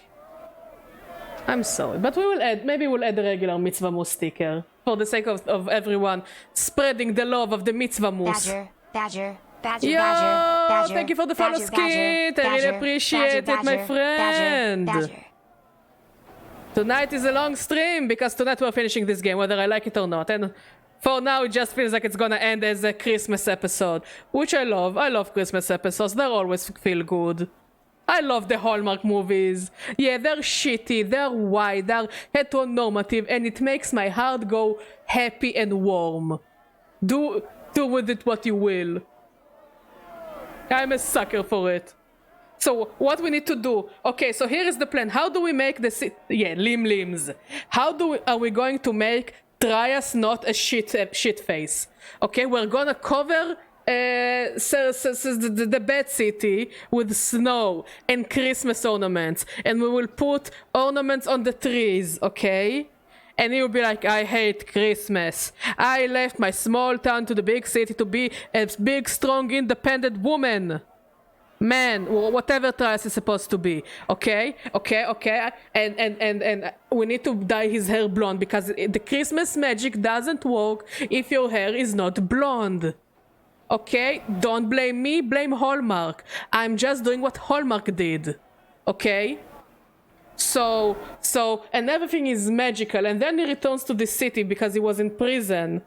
Or in big girl boss world. Okay? And he comes back to visit his family for the holidays because the family really wanted to see him, and they haven't seen him in years. Again, I don't know if he has a family, but Christmas magic. I'm not even Christian. Christmas magic. And then he will come and be like, I hate Christmas because I had a lover who threw me away on Christmas. I am sad. And I have a lot of anger inside me. And then they will find a charming man who works in the farms or has a bakery. But for the sake of this to work, we need him to be a baker farmer, cowboy guy. Okay, very muscular, very handsome, very Christmassy and magical. Okay. and very big and strong and very wholesome. Like, this man doesn't know what sex is, okay? Like, he is the most naive and lovely person ever. He never heard about the word sex, okay? He's breeding racehorses, but he doesn't know what sex is, okay? This is how pure we're gonna make it. And then we're gonna set them up in a series of misunderstandings. And then they're all like, oh, I love you, and I love you, and I love you. But then they will have a misunderstanding, and Trias will have to go back to the big city of being big business girl, you know, big girl boss, okay? And he will have to betray people because this is his job, being a traitor. And everywhere he looks, they also celebrate Christmas, fucking assholes. And he goes to the Starbucks and they say, Merry Christmas, or Happy Holidays, or whatever. And he's all like, oh God, I remember that guy who doesn't know what sex is, who I had very good sex with. I miss him. I want to celebrate Christmas with him. And then he will go back to the guy and he will see that the guy has been very sad because of the misunderstanding. It has been eating him up inside. And then they fall in love and they celebrate Christmas together. And this is how we return the good to the city. I think I lost all of you.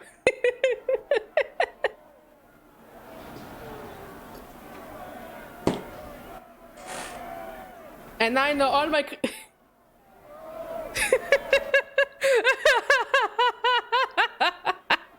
It's a regular stream, Mentor. It's just a regular stream. That was long Christmas movies. It's not a rant, it's a plan. It's a plan, and my plans usually work. Like, usually work. There is a percentage that they work, yes. Look, who can be angry at Christmas? It's all white and snowy and magical. I challenge you to make a Christmas special. Badger Christmas special? I ran out of popcorn when Trice met Mr. Pure Wholesome.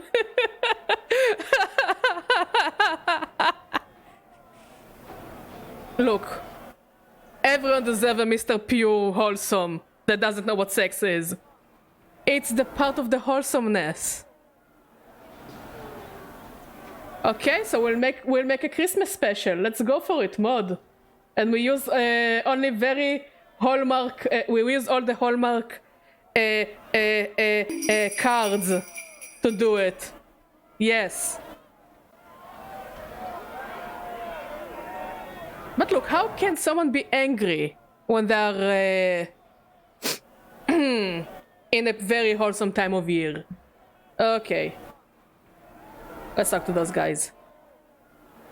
You see an aging Gisderai trapped under the wheels of a wagon that must have fallen on it during the chaos. He spits a bloody word and grins it up at you. Not going to help me, are you? That's what brought us here in the first place. He laughs weakly. Relax, I'll pull you out.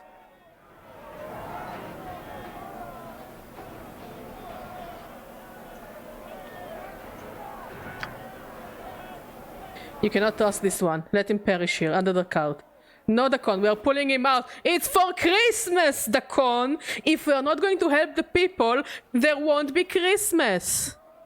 You can't cancel Hanukkah, we are already 4 days in. You can't cancel our holy Jewish holiday. But we need to help the Christians. How will they feel happiness and wholesomeness without Christmas? This is what TV taught me, Dacon. Do you know what the television is? I'm gonna connect you to the television and rewrite your brain. Until you understand how to make the world a better place. His thin mouth compresses further still. Then lift them, you, and be done. Let's do it. As you prepare to lift, you hear a cry of agony from the other side of the cart. Aye, there is someone on the other side! You're killing me! What are you doing down there? I was fleeing the city. When it began to slide, I was near him and he grabbed me. The wagon fell from the sky. And he tried to shove me under it while he escaped. But I still ask that you find a way to free him as well. Christmas magic! I still command the guards of Cursed. I can inspire them, aid them, slow the tide of monsters that stands between you and the Deva. Free me. Your tasks shall be easier. Free him, and you get nothing. You gain nothing by freeing me, I confess to that, but surely the tide of goodness will swing if you save me without thought of pain, of gain. Better still to save us both. We're doing the Christmas choice. How about I lift it off both of you? My companions and I can do it if we throw ourselves into it. You and your companions gather around the cart and with a concentrated effort manage to lift the cart in such a way that both of those trapped underneath can wriggle out. My thanks, human. I go now to the walls to aid my guards. My city shall not perish. He gives you a crooked smile. I do not envy you the conflict with the Deva. He is a fearsome opponent. Here, take this. It may help. Farewell. He crawls up as you heave the wagon aside. My thanks, mate. I've had enough of this, but... I feel stronger. Okay. No conversation then.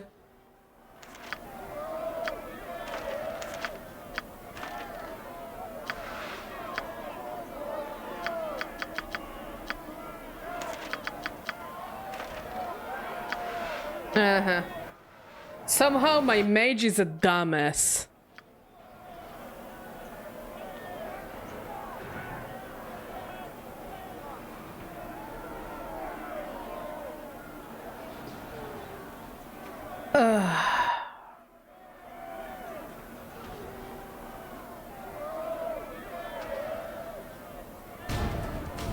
I'm gonna give you some Christmas.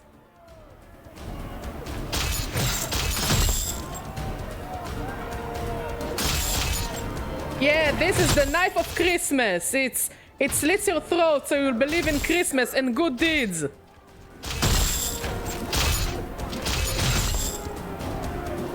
Also, I'm gonna loot you. That's for my own personal gain. Nobody can be too charitable.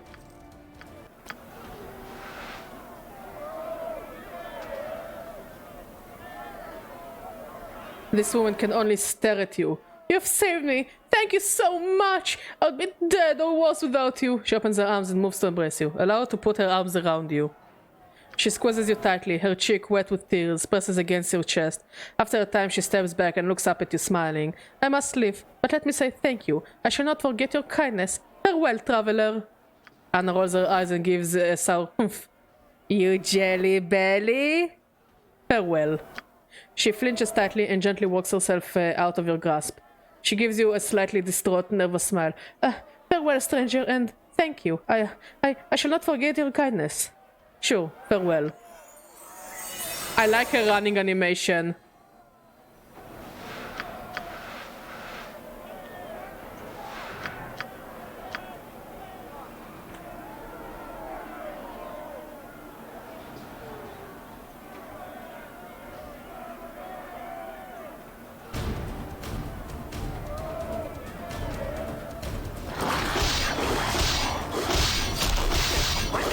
What was that?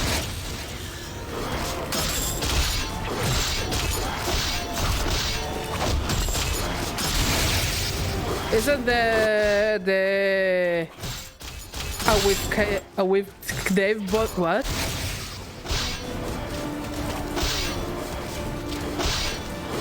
Is that Cthulhu?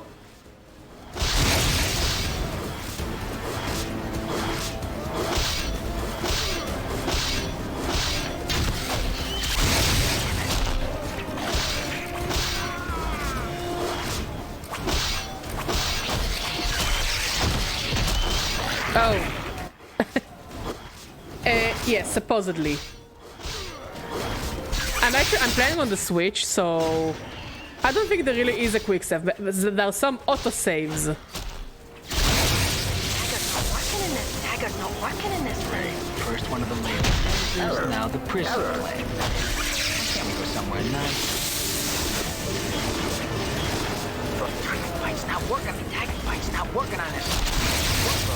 Fight's not working. Dagger's not working in this thing. Crazy mage. How do we kill the crazy mage? He's annoying me.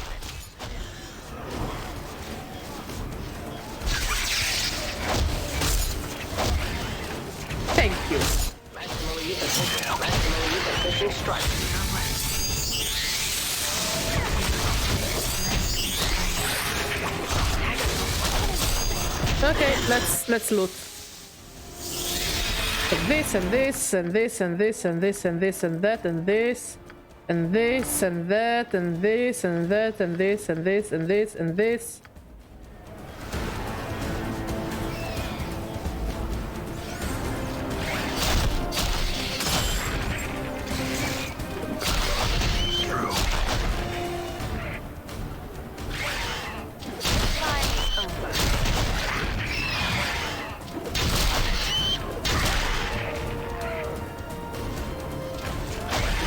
See that?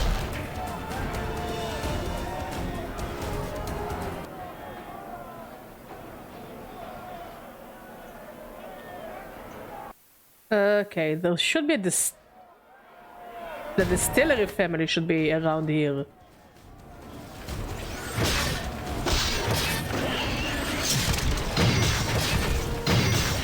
Here I've been terrible.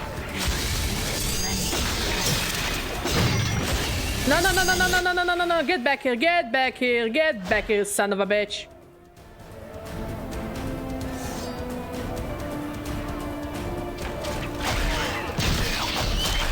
See that? I'm gone.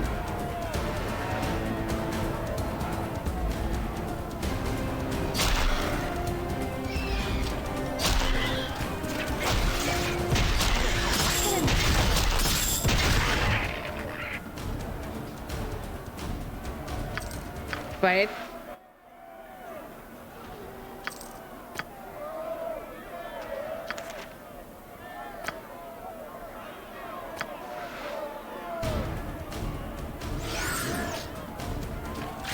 Damn, those streets sure are not lovely at all.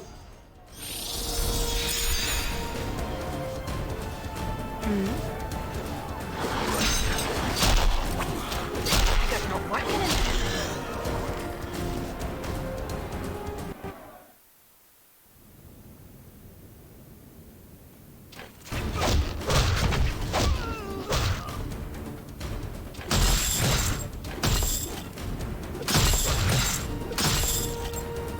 We Christmas saved you, now pay us.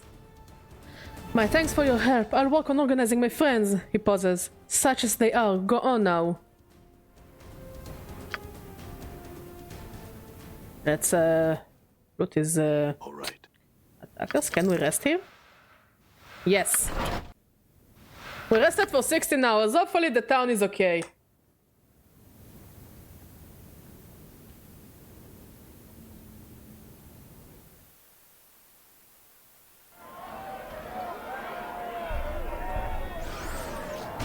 I'm gone.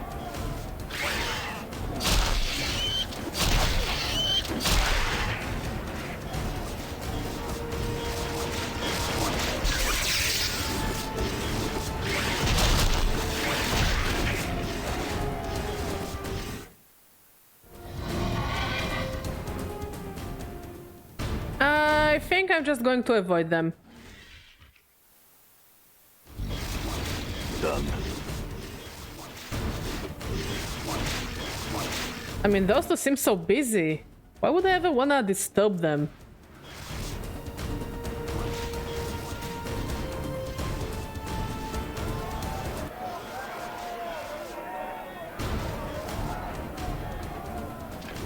Die.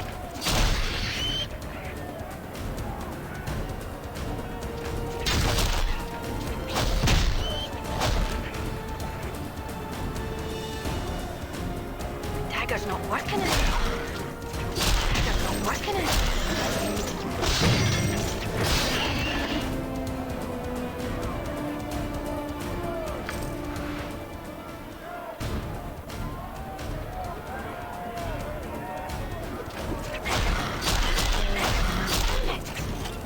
Flame.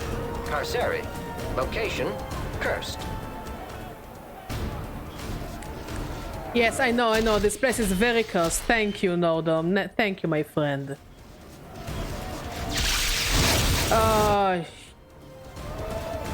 Let's go west. Can we go up here? You see an old hermit from the underground. When he spies you, he blurts out, case the caretaker told me you would be long. The Deva is still strong, but your actions have slowed him up some. You can weaken him more by weakening further the chaos in this town. He's feeding of it. How do I know that? I can feel him up there, waxing and waning like a burning moon. I can hear him wondering when you will come. He aches for confrontation. You'll have it soon, but not yet. Farewell. Before you go, will you accept the blessing of the Soul Man? It might stand you in good stead against the Deva and whatever other holes you might face. Would you like me to heal you? Yeah, sure. Who needs my ministrations? I do. There. Anyone else who have wounds for me? None of us. Thanks for the blessing though. Farewell. What a lovely guy. Why not? No, ignore them all.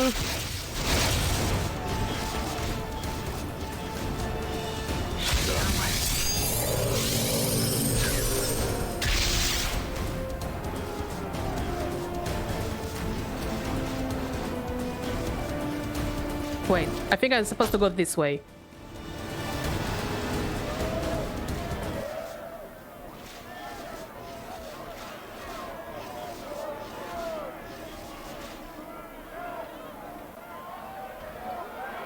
The sour-faced little man raises an eyebrow as you approach. He speaks in the tone of an overfed, arrogant nobleman.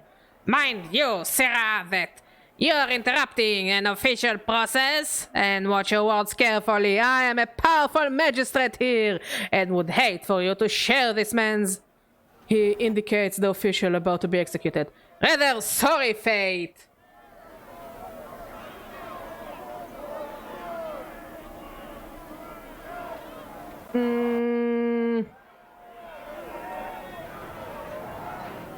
If you execute him, it will add to the chaos and that threw this town into carcery in the first place. Put an end to this madness so we can get cursed back when it belongs, before we are all killed. The judge furrows his thick brows, forming a bushy white V over his eyes. He looks at you, then the official, then to you again. Both clever and wise are your swaying words, sir, and I thank you for your timely aid. It is well appreciated by this town as well as the accused. There shall be no more hasty executions. Guards, release the man! Thanks, farewell. You know, I've learned some new tricks. We saved the day! No executions!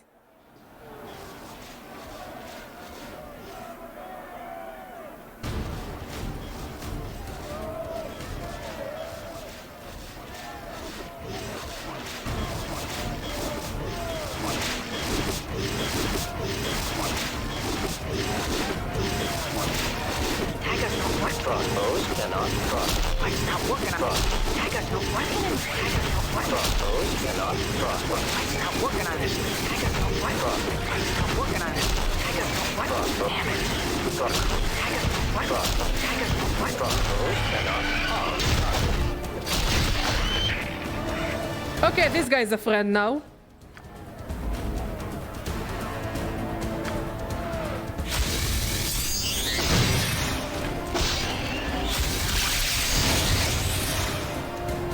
You see, Agril Shanak, the Glaberzo. I warn you that if we meet again, you would rue the day. He rushes to the attack.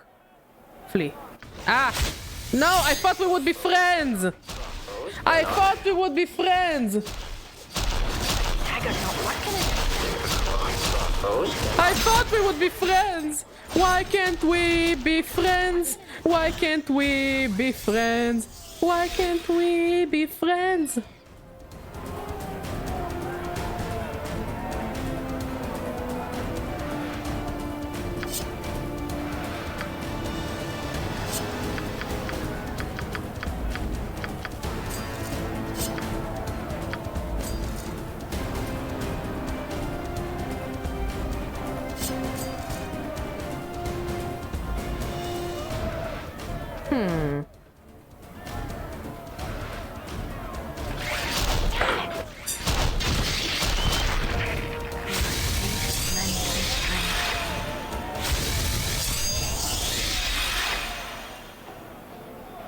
I hated the part of the game. Honestly, yeah.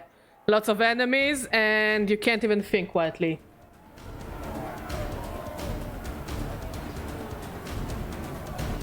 Okay, we are looking for the warehouse. Is it here? Yeah. But I mean, at least we're getting some experience.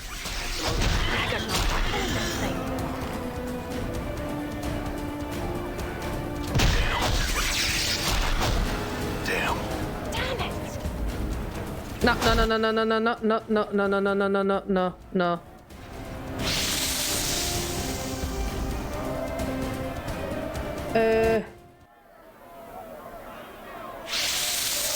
This large guardsman is bellowing. Orders to the civilians gathered around him. He glares at you through the slits of his helm as you interrupt him. What do you want, piker? And make it quick before we get to walking here. What's going on here?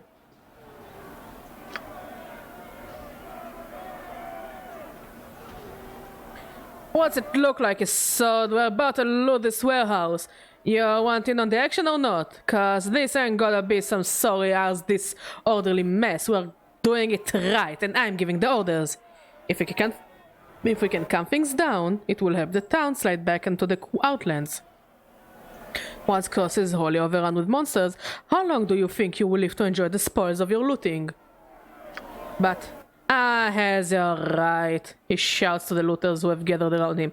Right, you heard the man, let's get going. And if anyone speaks of this or if we get the town slid back, you're dead. Now let's go, move. He turns to you again. And as for you, you have a better brain on your shoulders than it looks. Good man. Thanks, farewell. Updated my journal. I'm going to loot the warehouse. Actually, I'm going to rest here. It is too dangerous to rest here. From whom? I'm gone. Oh, they're anarchists.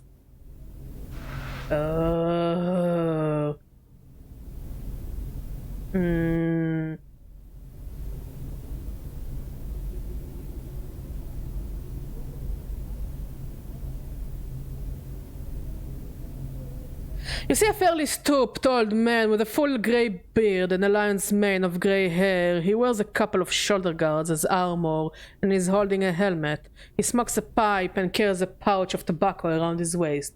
He looks pretty strong, but is a little plump and also appears to have some sort of breathing trouble. He appears to be the leader of the group gathered here. Greetings, Cutter, and maybe you'd better explain what you're doing in here.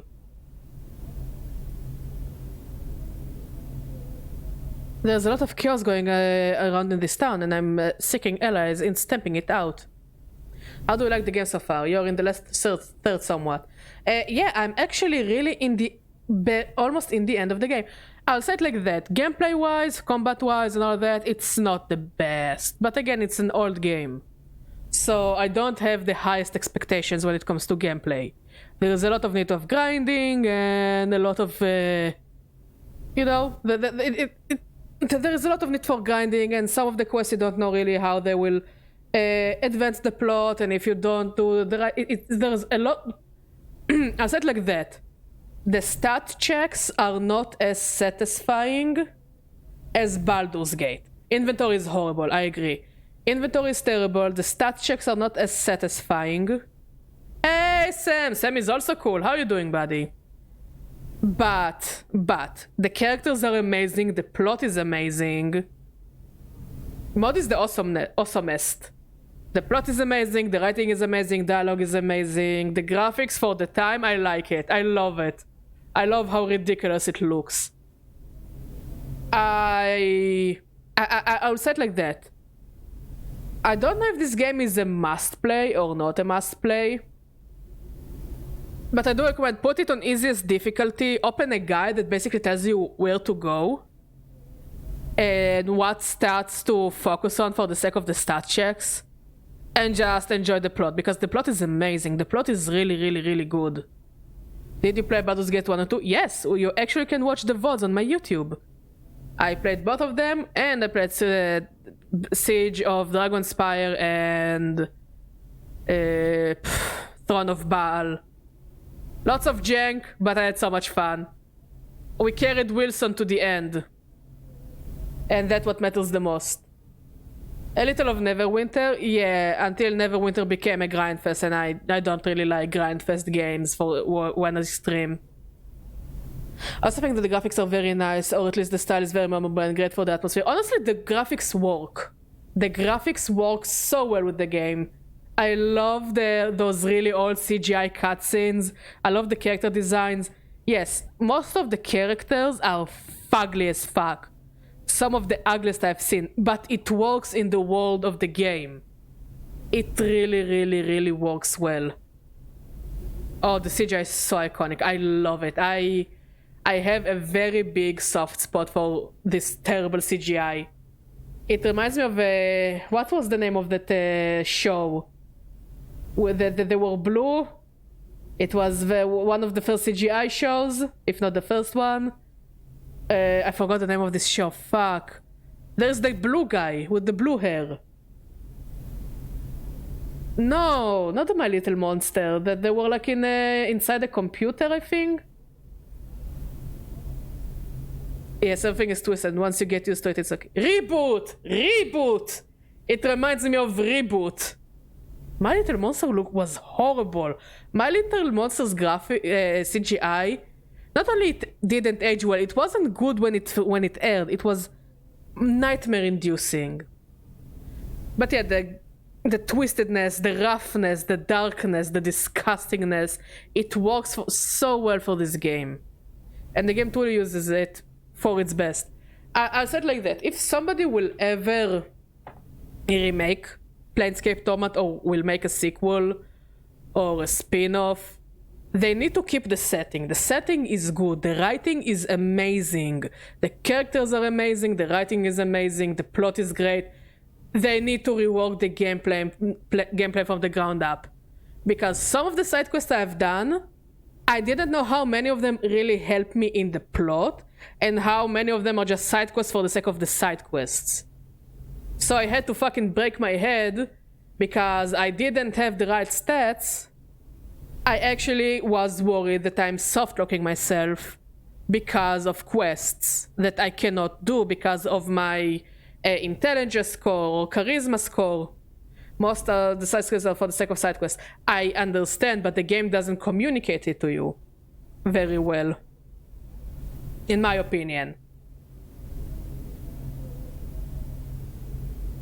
Like, some of the characters you need to interact with for the sake of important quests, they look like background characters. They don't have anything that unique or interesting about them. They look like, you know, a copy-pasted character. The thing that makes side quest characters interesting, in my opinion, when it comes to RPGs, and I'm not talking about open world games, I'm talking exclusively RPGs. It's not a thing I've pointed out, but when you want to show interesting quests or side quests, you want the quest giver to have something unique and memorable about them appearance-wise. Because in a game like this, there are a lot of NPCs walking around the town. You don't want a quest giver, even a side quest giver, look like every other NPC. Now, this is only true, in my opinion, for RPG games where you can't return to certain areas due to plot reasons. Open world games are different because I expect open world games to point me to those quests and side quests. If you want an open world game that actually did side quests the best, it's Red Dead Redemption. Red Dead Redemption nailed the idea of how to do side quests.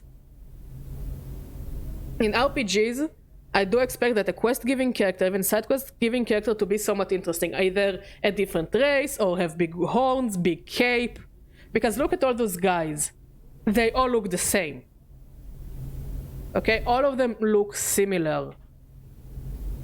There is nothing that really differentiates, makes them different compared to other characters.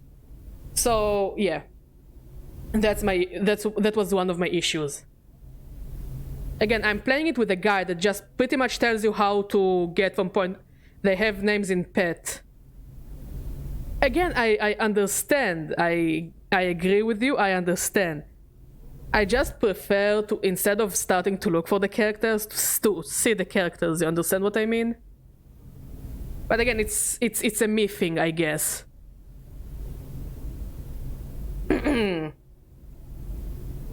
Anyways, let's continue. You seek allies against the chaos, yet we seek to increase the chaos to overthrow the old order, to ensure that the old schemes do not rise again. It's our job after all. Why do you want to increase the chaos? The town's already in carcery, and now the citizens are being devoured. When the people see that their leaders have fed them, chances are good will crush the power structures. They've repressed them and make something new, something beautiful. We're going to help them. So you're going to help find the Fiends then? A self-assured exterior slips for a moment. What do you mean?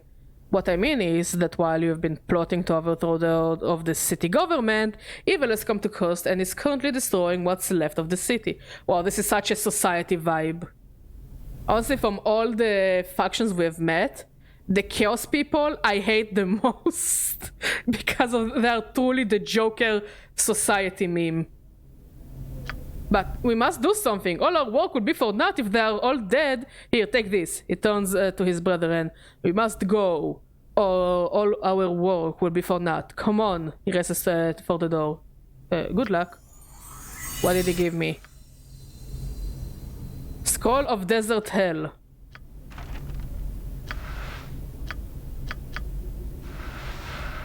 Yeah, go. Leave while I am taking a look and interest in your wares.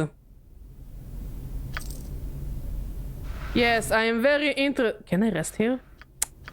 What is going to attack me? Hello? Ancient scroll. Despite its age, the scroll is amazingly well preserved. Strange symbols have been carefully pinned onto the parchment. Okay, I'll take it.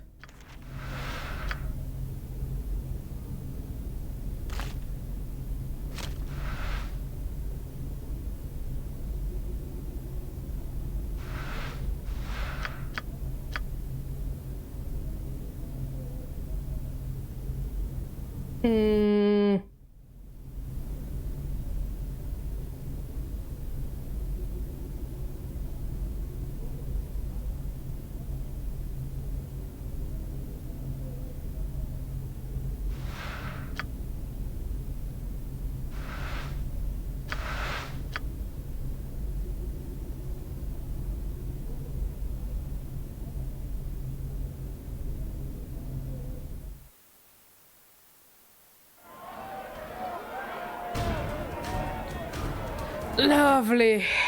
Tiger's not working in this thing.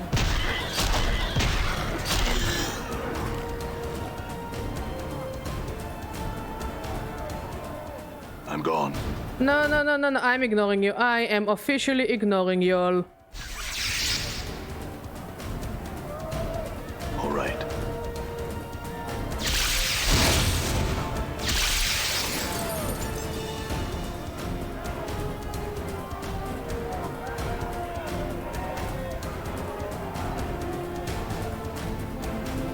Okay, let's go to the distillery, rest, and then go continue.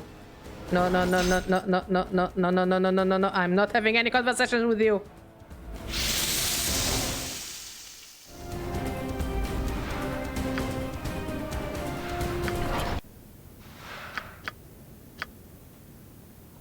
We're going to the Coast Administration Building.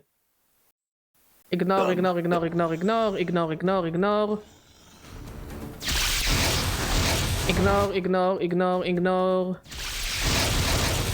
Wait, where the rest of you are?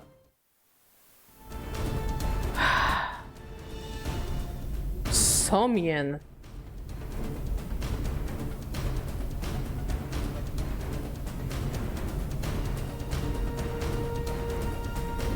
Unicorns!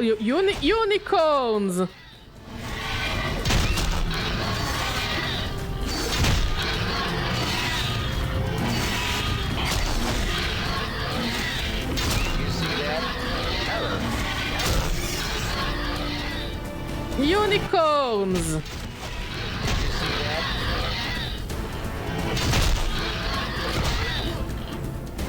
All right.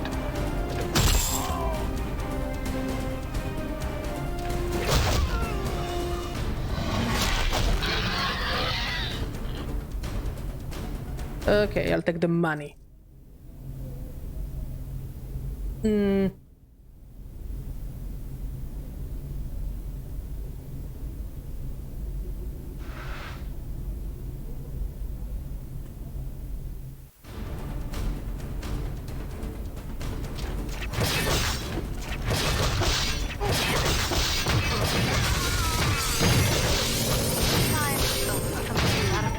Maximally efficient strike. See that? Maximally efficient strike.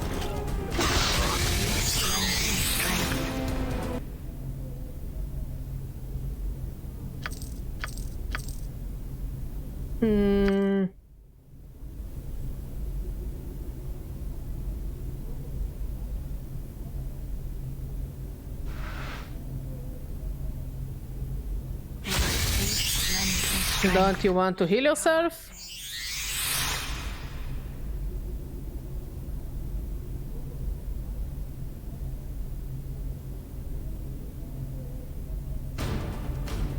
Oh, sexy.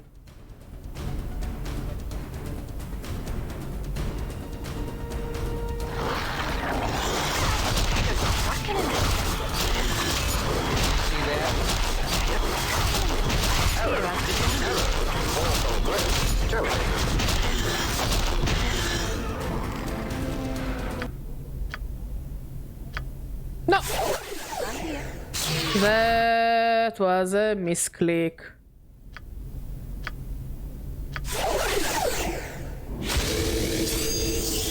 I'm pretty sure I can heal her. Yes, I can.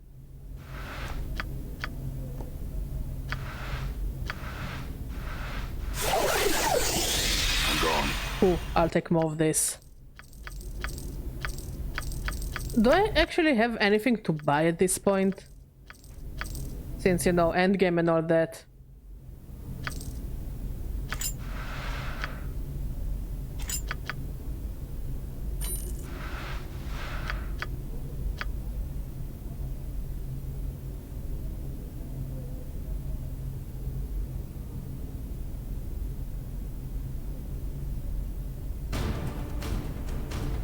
Oh.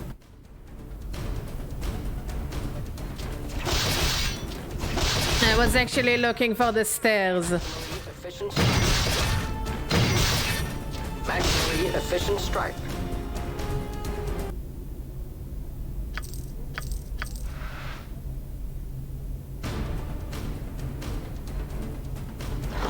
Damn. Taggart's not working in this thing. Taggart's not working in this thing. All right.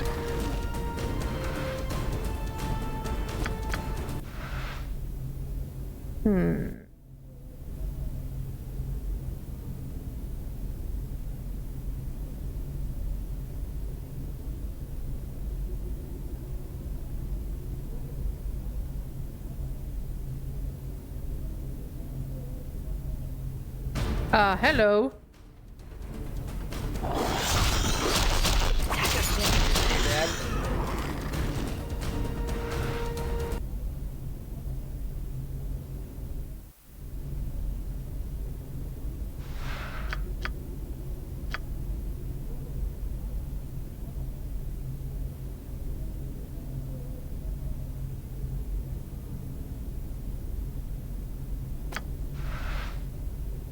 You see one of Kur's finest lying in a pool of his own blood. His armor has been thoroughly savaged. The flesh underneath it looking as though it has baked in the heat of 1,000 suns. He gasps up at you from the ruins of his face. The devil is strong. Do not enter until you can defeat him. He expires quietly. This place doesn't look very friendly, I must say.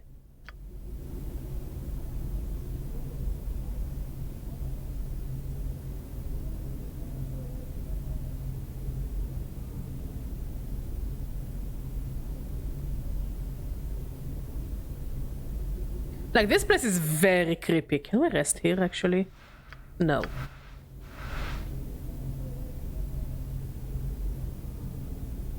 Oh, more unicorns. What do you hope to accomplish here? Good question. Trias looks out over the city. Much good you have done in such a short time, mortal. It shall not be enough to keep these traitors from realizing the depth of their folly. Why did you lie to me?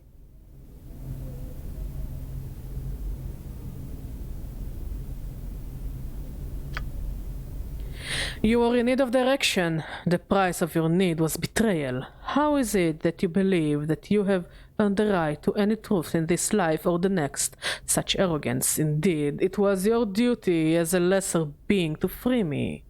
I owe you nothing, and it is what I have given. I gave you more than you deserved.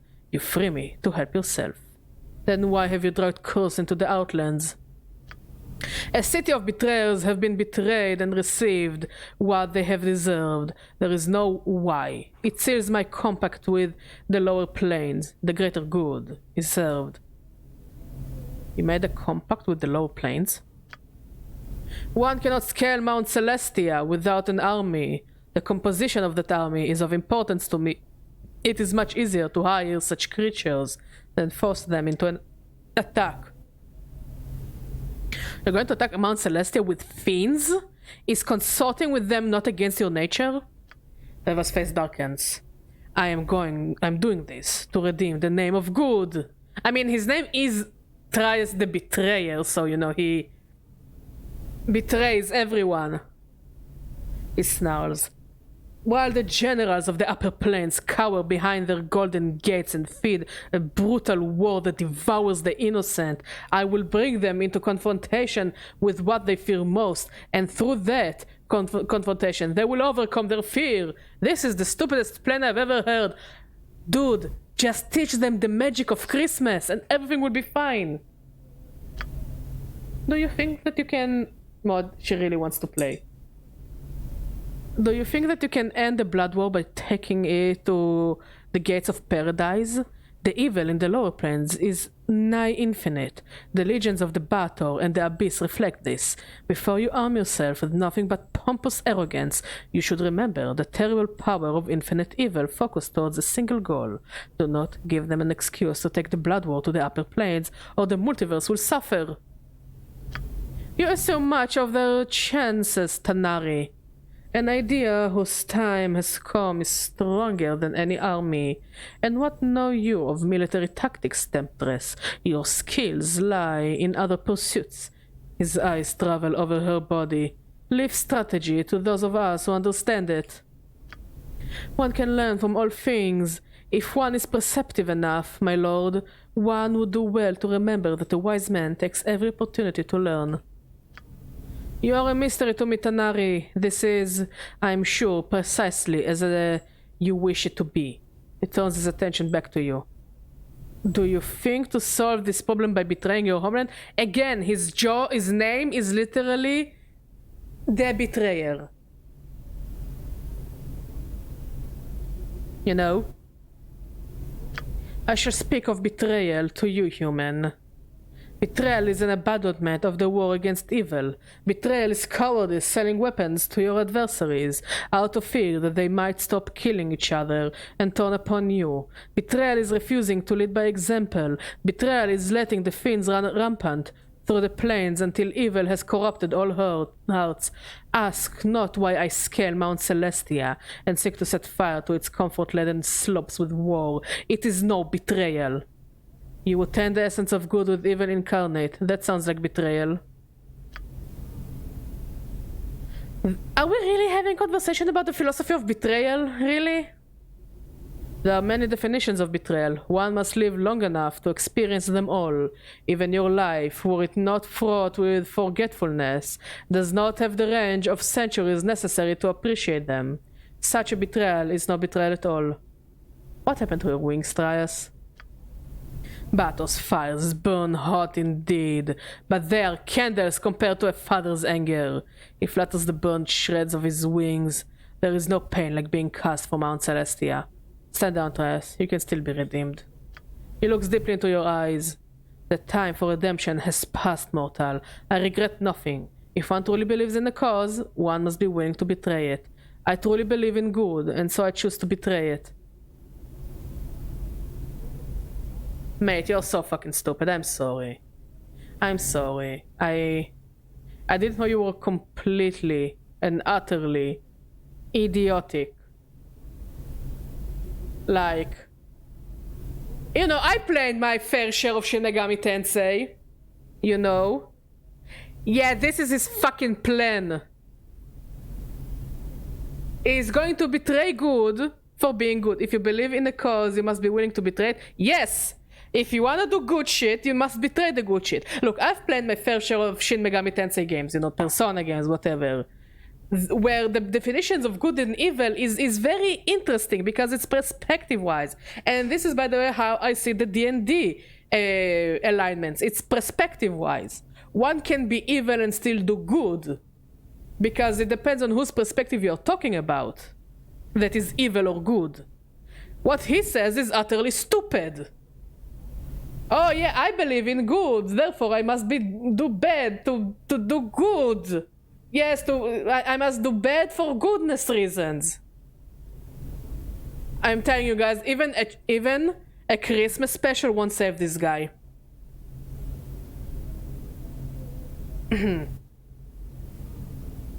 Like, yeah, he's kind of an idiot. He's very silly, very, very, very silly kind of guy. Maybe I can change your mind. Let us have a contest of arms, mortal, and we shall see whose idea have the greater weight behind them. Defend yourself, mortal.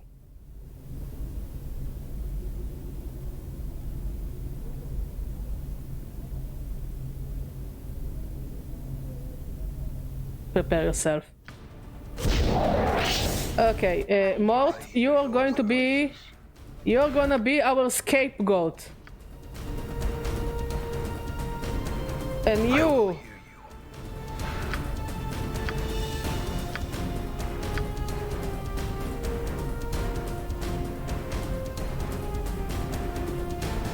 What do you want to know?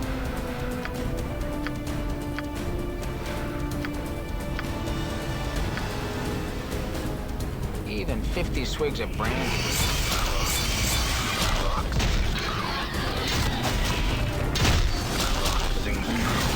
Am I doing any damage?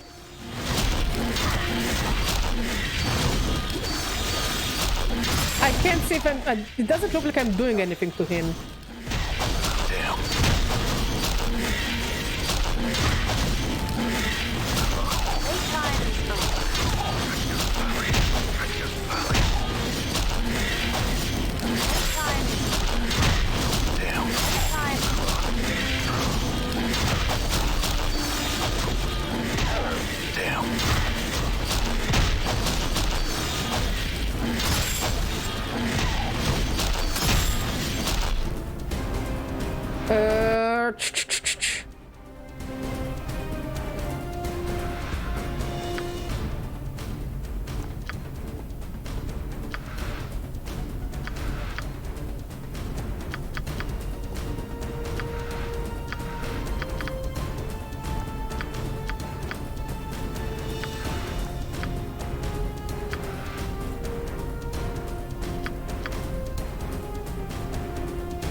Are we doing... I genuinely can't tell if we're doing anything to him.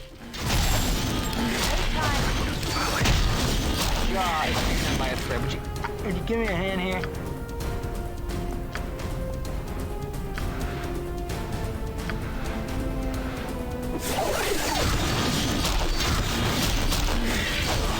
I yield to you this hour, mortal. My imprisonment has weakened me, In my state, I am no match for you. I still require knowledge from you, Trias. Tell me how to reach the Fortress of Regret. Ikov's blood is spittle. Before I tell you, I must exact a promise from you. You must vow to spare my life.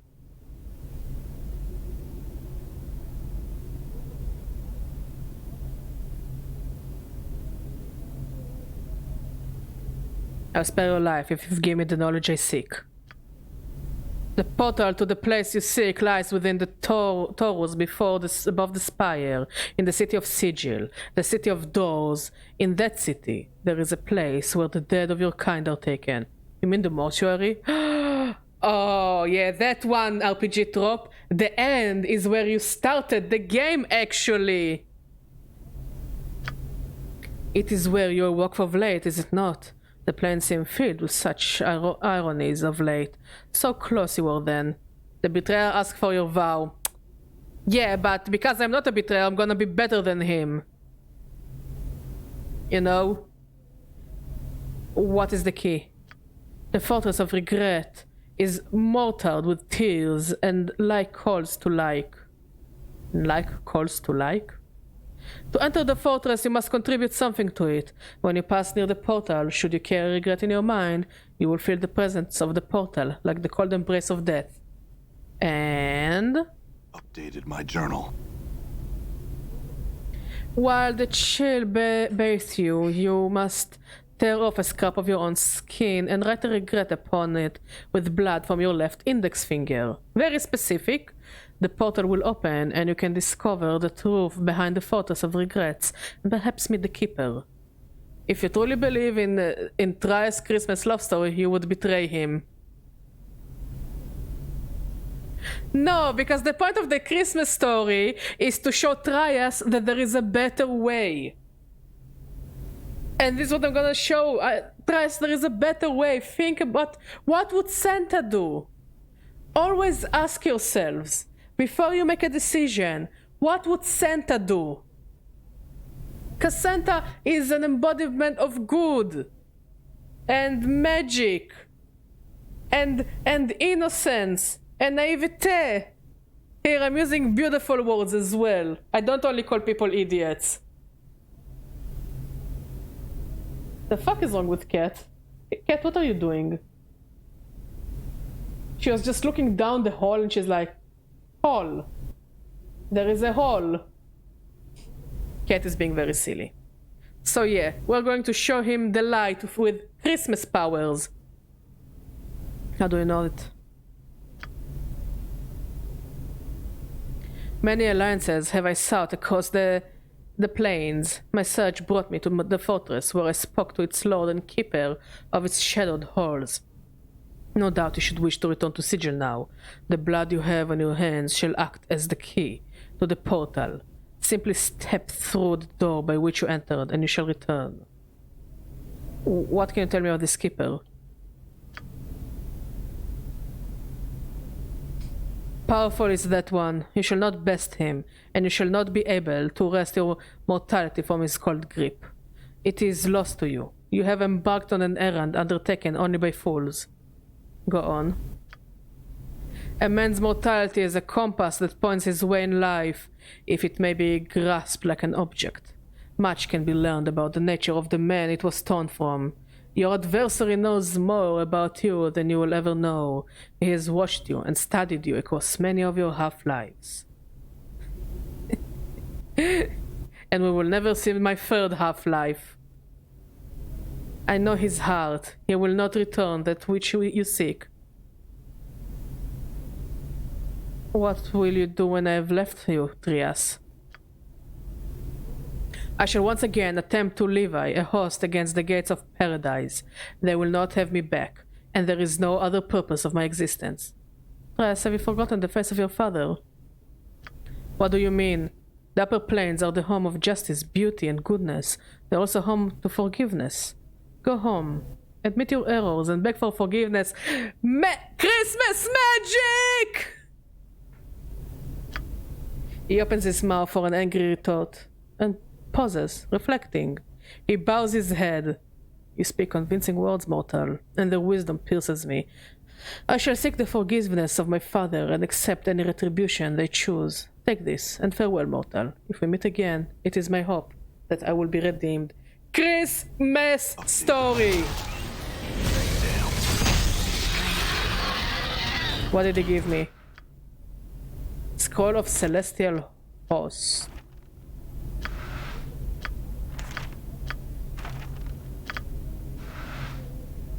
Okay, so now we just need to leave. Just like Die Hard.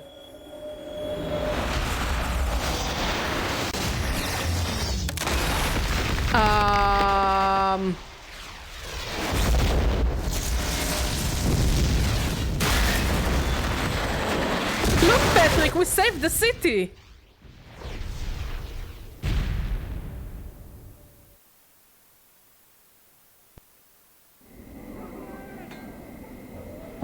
Holy shit, we're alive. Okay, let's first of all, let's go and rest.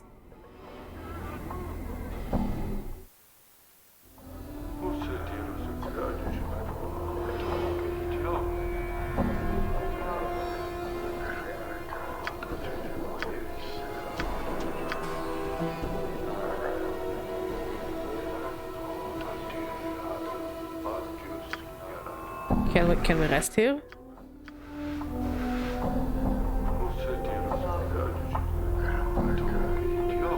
Okay, let's go to the family. Let's go to the husband and wife. They will let us rest.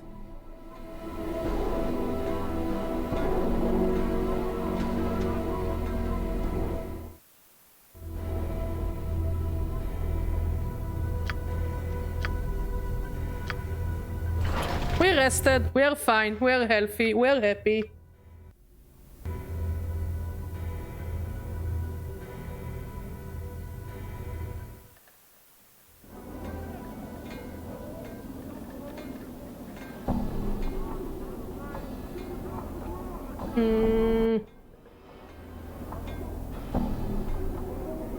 Let's go to Cox Metal.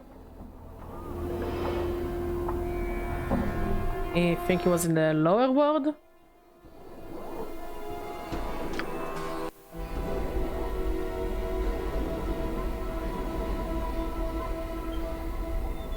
What enemy? What enemy?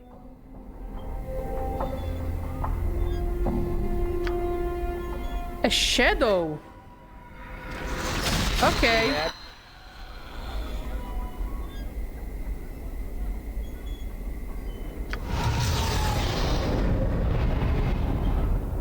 So yeah, we're really close to the end, so we're just going to do the ending.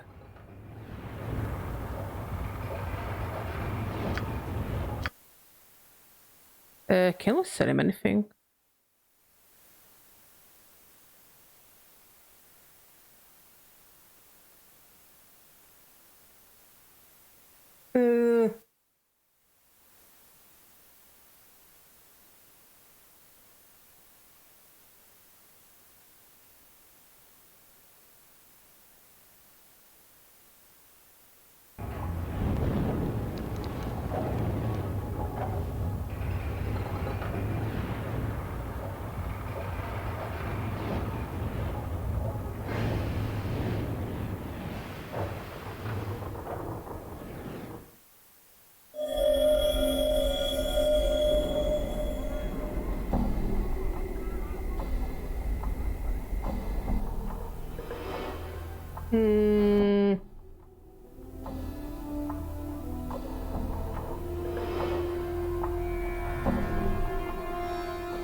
Let's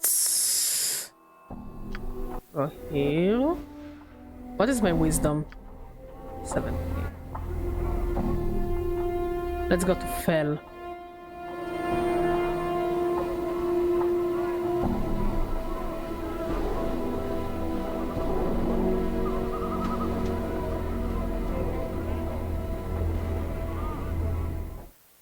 This is one of Fell's studios, is it not? I have long wanted to meet him. We need Oh, we leveled up. I didn't notice it. We need extra points to our wisdom.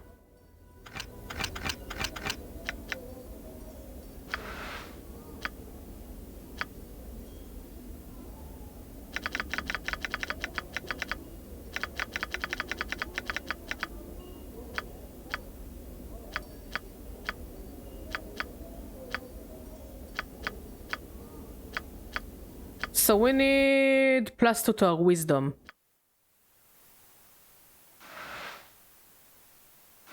Wait.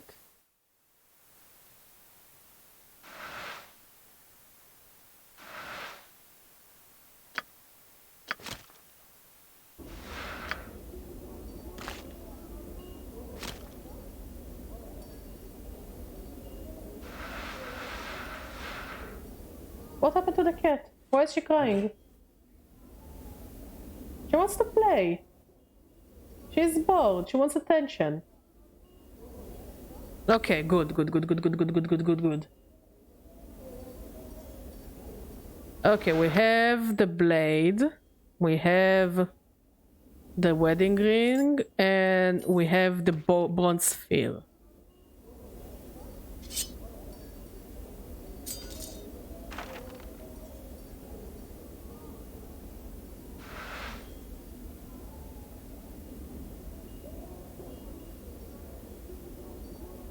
Let's go to the mortuary.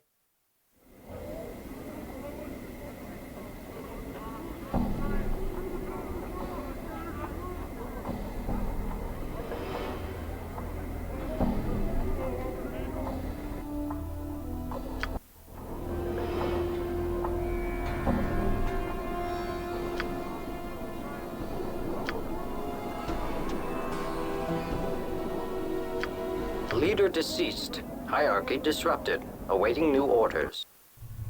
Creepy, rising from the dead you are.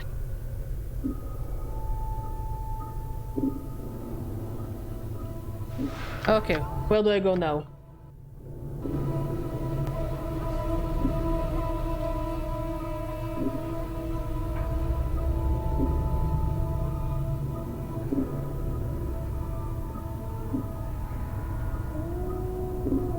There is something about the arch in front of you.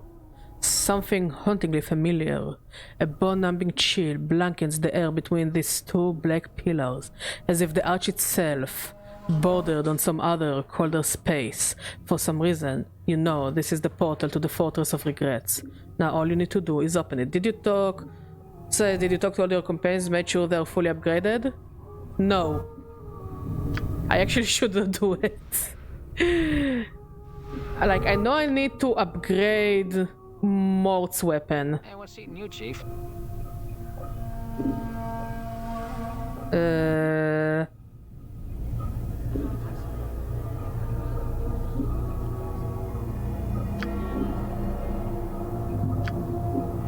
Updated my journal.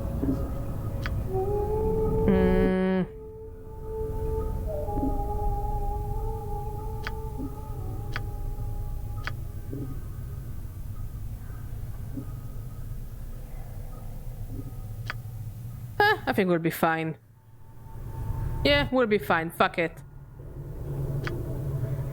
You clench your teeth and dig your fingernails into your left forearm. With a dry, tearing sound, you peel off a strip of skin. The chill between the pillars becomes stronger, almost hungering, as if the portal has opened a crack. Examine the skin. The scrap of skin has been peeled from the back of your left forearm. Its scarred, grey surface reminds you of a zombie's hide. It feels more like a piece of cured leather than a strip of skin. Pick your left index finger and inscribe a regret from the scrap of flesh with your blood. You prick the tip of your index finger before the wound can heal. You squeeze forth several drops of blood. As you prepare to scroll your regret, a series of images float across your mind. Regret events that have led up to this point. You whisper the words to yourself, but the regret echoes through your mind. I regret it took this many deaths to reach this point. Cat! I think she really wants to play.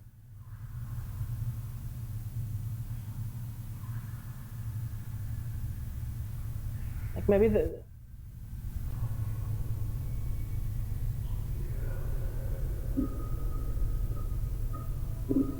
She really wants your attention.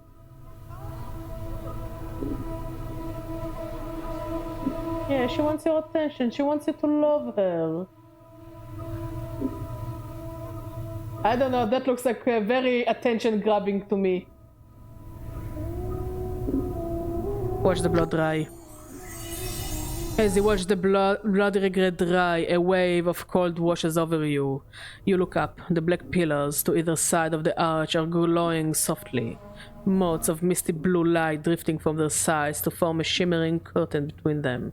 Beyond the curtain, you can barely make out a weathered stone causeway leading into darkness. Everybody ready? Query received. Response. Nordom is readied and waited, awaiting to profess further directives. Actually, it's possess. Never mind. Fall from grace. I have come this far, and it would be rude of me to return before the final hour. She smiled slightly. Even if you were to ask politely, I would not permit it.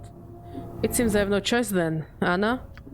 Anna glares at Fall from Grace, then turns to you, fires in her eyes. If she goes, I'll go, so I will. I will not turn stag on ye here. I won't. Very well, Dakon. You with me? Your path is mine. Mort, you ready? Mort hesitates, glances at the portal, glances at you, glances at the portal again. I don't know. Try. Then gives a rattling sigh. Look, I'm not going to say too much here, but, well, there is something I need to tell you. What is it, Mort? She was hungry! She is cold. That's the thing, it's winter, she is cold, she's hungrier than usual. Yes, you're hungry. Even though you have all this food, you're still hungry. Cats, am I right? What is it, Mort? Well, it's about where we're going. Actually, where we've been. Where we've been? What are you talking about? It's so subtle, you almost miss it. The corn blades flickers, the edge dulling. As you glance at him, his hands drop to his sides as if he's preparing for battle. This isn't the first time we've been through this, you see. We've been to this fortress of regrets before, though I didn't know it then.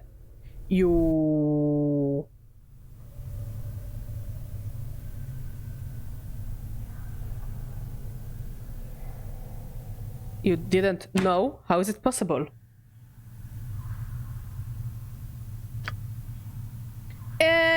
It's hard to explain until you've been there. Besides, you didn't know the other you. He wasn't exactly the kind of basher to share the chant with us. I mean, I knew he was looking for some place, but I didn't know why, where it was, or what it was. So I couldn't say anything to you. Because I didn't know anything. I just know what happened when we got there. And what happened? Well, we went to this fortress, and even before we lent foot in this place, we are all split up, fighting for our lives. He shudders. So, the first thing I want to tell you is if you are determined to go through with this, there is a good chance that everybody who goes through that portal is going to end up somewhere far away from everybody else. Thing is, even split up, we may be your only hope. Why do you say that? Because whatever was waiting in that fortress for you, Chief, is already defeated you once. To this day, I don't know how you managed to survive, but if you fall again, you're going to need someone there to pull you out of that fortress. Mort, I need you to tell me everything you can about the fortress. It's important. This Fortress of Regret, it stretches on for leagues, Chief. It's a fortress, but it feels more like a plane in itself.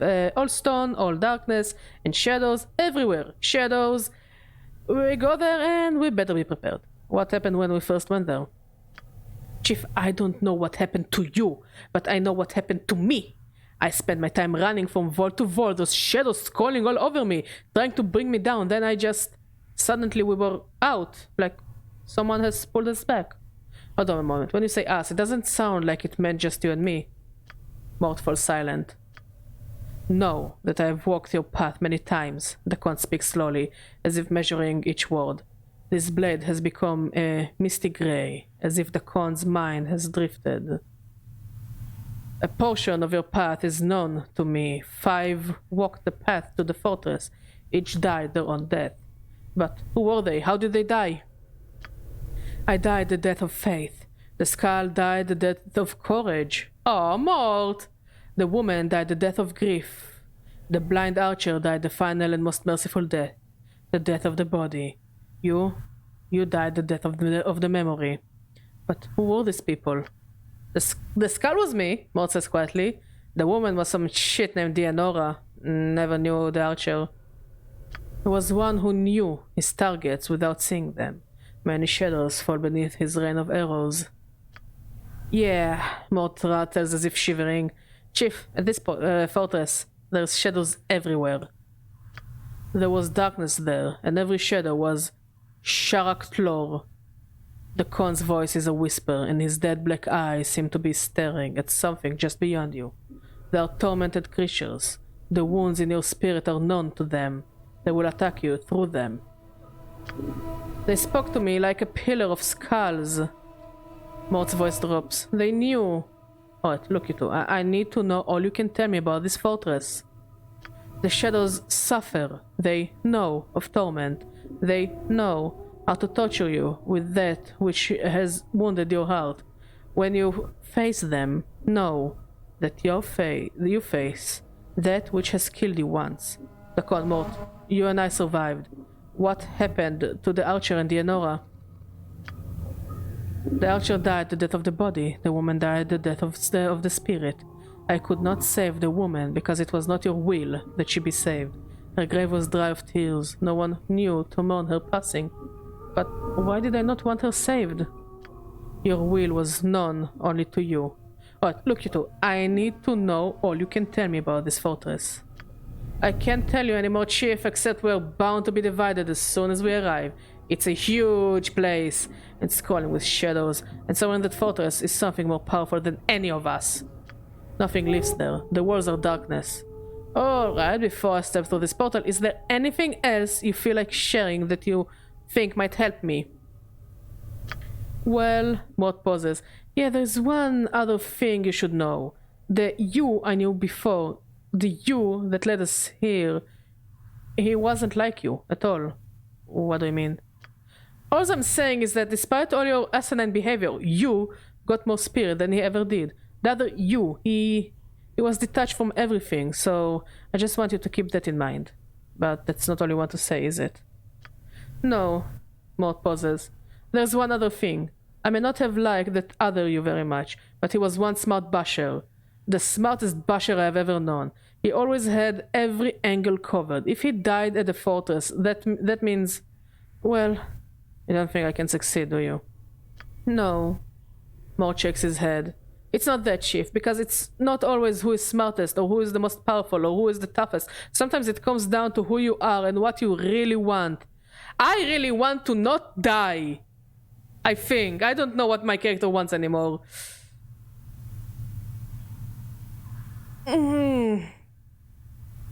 Once you wanted to become immortal, but in the end, is that really what you wanted? Just be sure of what you want this time, is all I'm saying.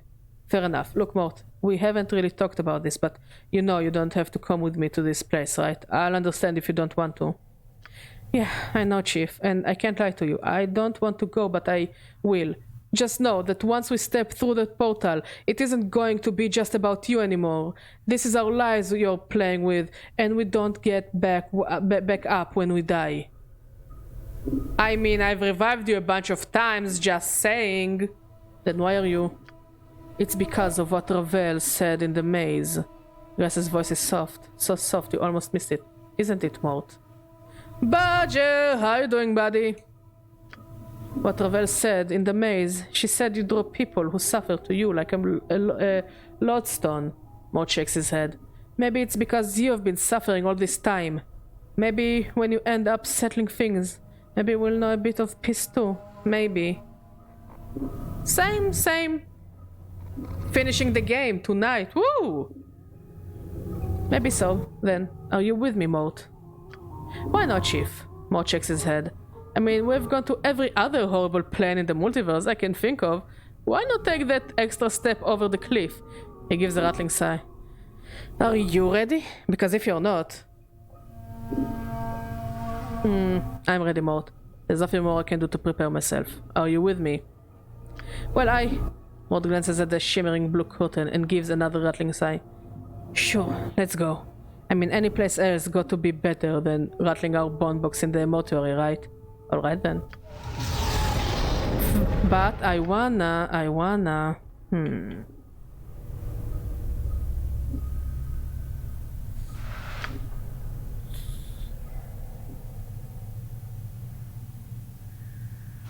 I kinda want this.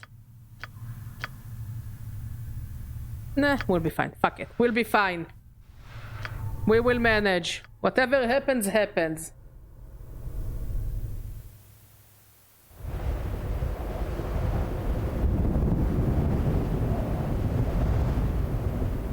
Negative material plane. That looks like a very lovely place.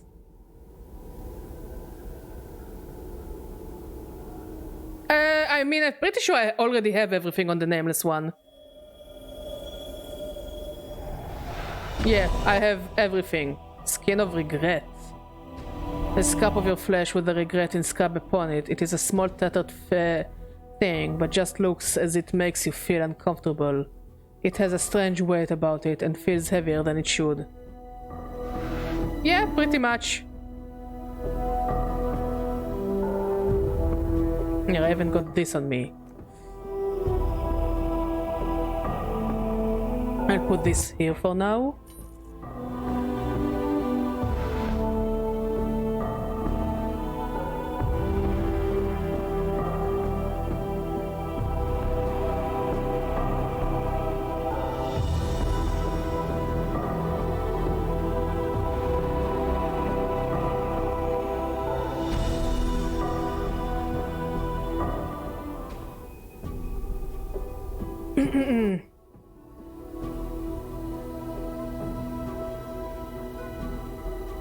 Before you is the ghostly form of Deanora.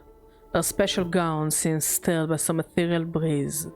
She is standing at the edge of the black stone causeway, staring out into the emptiness of the plain. Deanora. My love, you should not be here. You must leave at once. Deanora, what is this place? Is this the fortress? This is the Fortress of Regrets. It is the place that holds the moment of my death prisoner, and I may not stray far from its halls. If you can find a way back to Sigil, you must. If you stay here, my love, you shall die. I'm immortal, Deanora. I don't think I have much to worry about, even here. She shakes her head. No, my love. There is something about this fortress. The shell that surrounds it cuts it off from the rest of the plains. It is the shell that acts as a barrier to immortality. How could this shell act as an obstacle? That makes no sense. As I have maintained my vigil here, in this place, I have come to learn the nature of your immortality, my love. It is a thing which hungers for the lives of others. At the moment of your death, it claims another living thing in your place, allowing you to live. The soul that dies in your place is brought here to the fortress as a shadow. I believe this shell prevents your immortality from finding another victim. So when I die, another dies in my place. And if it can't find another living thing to die for me, then if you die in this place, it is the end. For there is nothing that lives here. So you must be careful. Return back to Sigil and leave this cursed place. But my allies are here, and that means they're inside this shell. What happens to them if I die? My love, if you have brought anything that lives with you to this place, then it is in terrible danger, both from the shadows and from you. Should you die here, your immortality will hunt for the closest living thing in the fortress, and that is the one that shall die in your place. You must leave here now. I can't go back. So can you tell me anything else that might be helpful? What waits inside the fortress? There is no natural darkness within the fortress, my love. Only the shades of those who have died in your place. The energies of this plane feed them, and their hatred for you is beyond all reason. They will not permit you to leave. She throws a glance at the walls of the fortress. Do not enter, I beg you. But my elves are in there. I cannot leave them. Do you have any idea where they might be? If you brought others, then they were cast from you when you arrived. It is the nature of this place, to divide living things, then kill them. She looks distraught. The fortress is a thing of many miles. Finding your friends here will be difficult. I have to find them. There is no choice in the matter. Updated my journal. Very well, my love. If you intend to go on, you must know this. Past the entrance to the fortress is a great antechamber with countless shadows. You must move swiftly and not let them gather about you, or you shall surely be slain. One more thing, Leonor pauses, as if trying to catch a fleeting memory. Within the chamber are great clocks. Her voice becomes steadier, more certain. Clocks which you spoke of once as having been the key to your escaping the chamber. When you were trapped there once before. She looks at you. I know I cannot stay you from your course, my love. I shall watch for you and help you if I can. I brought your ring, Denora. I found your legacy to me. The ring still holds part of me within it, my love. When you carry it, you carry my heart with you. She closes her eyes for a moment, and you suddenly feel a warmth pass through you. Denora opens her eyes, then smiles. I knew you would return to me with it in your keeping. Carry it now, with my blessing, and keep it close to your heart. Through it, I will defend you. You have my thanks, Daenora. I must go now. No, we don't have any more limlims. We are limlimless.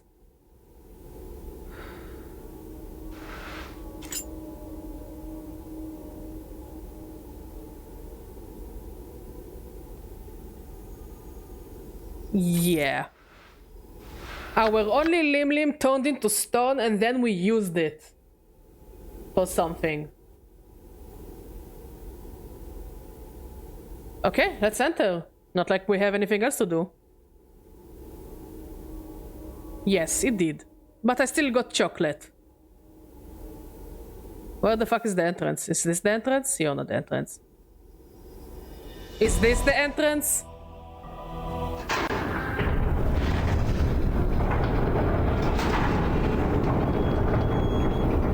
Yes, we did. And maybe tomorrow I will make latke. No idea, honestly. I don't know what limlims eat. I think they usually eat bugs. They look like a creature that would eat bugs.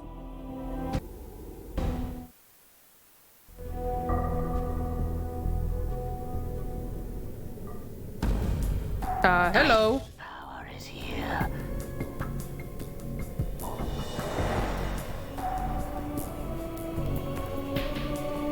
I have need of you. There are creatures that must die. I think they're too small to eat badgers. Oh yeah, I never really helped Ignus.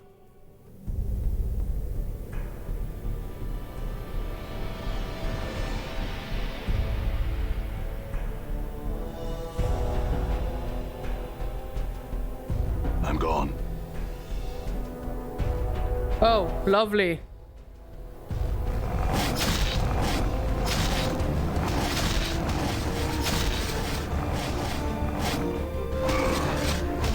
Die.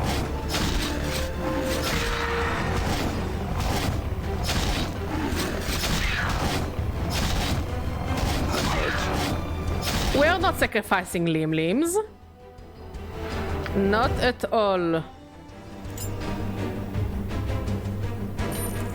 Okay, this thing is useless.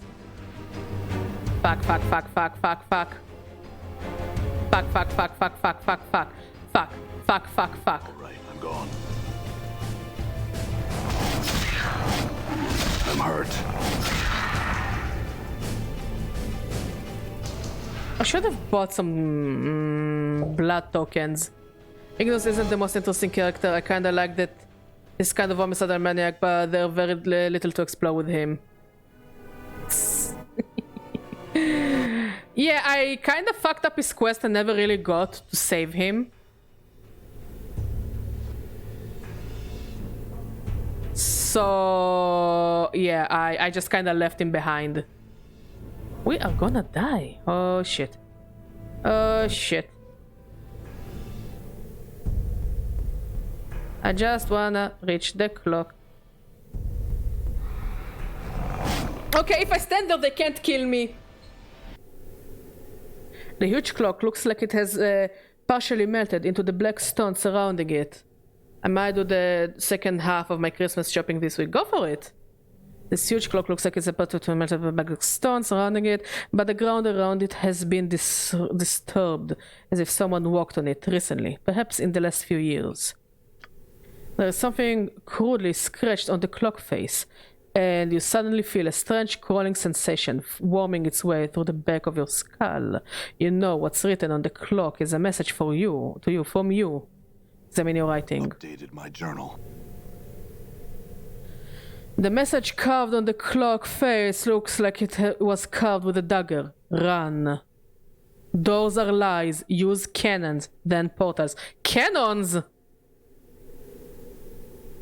Ooh. I like cannons. Wait, is the thing on the right a cannon? Well, I guess we're gonna have a canonical death. It looks like the message was written in some haste. Following the message is a crude arrow pointing to the opposite direction as the clock hand on the clock. Thanks for the advice. No. Is this where I'm supposed to go? Yes. This ancient machine looks like a forgotten war relic. Most of the machine is covered in dust except for the strange panel with levers at the front of it. Oddly enough, the ground around the panel is disturbed, as if someone walked there recently, perhaps in the last few years. Wonder if you can get lives in Fuga free. Of course you can't. Examine the panel. Hey, Strumpet, how you doing, buddy? All the gang is back!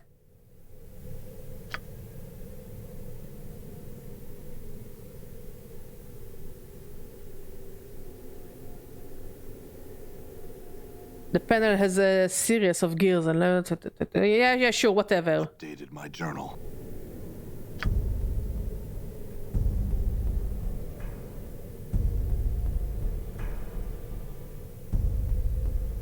It is difficult to separate shadow from the darkness here.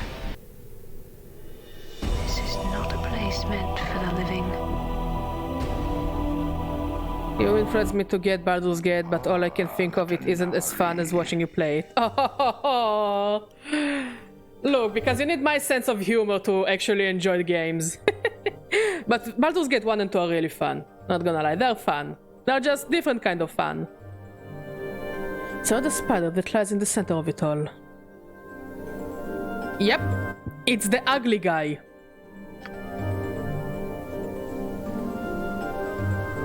I have many questions that you could answer. Your goal in this matter have not been entirely clear. My goals are not for you to know, fallen Tanari. My indulgence is all that keeps your black heart beating in your chest. You may live with your life now if you will.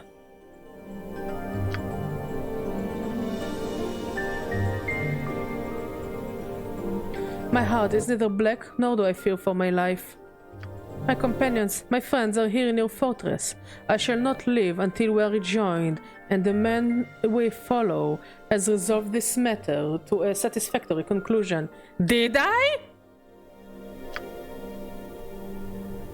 There is no satisfactory conclusion to this fool's errand.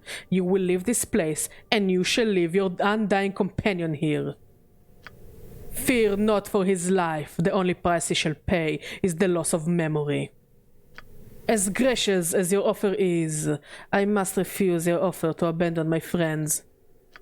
Power of friendship, go! As for the small price he will pay at your hands, it is the equivalent of death to him. I have traveled with this man for some time, and there are many things I do not wish him to forget. He will forget. It is his fate to remain ignorant.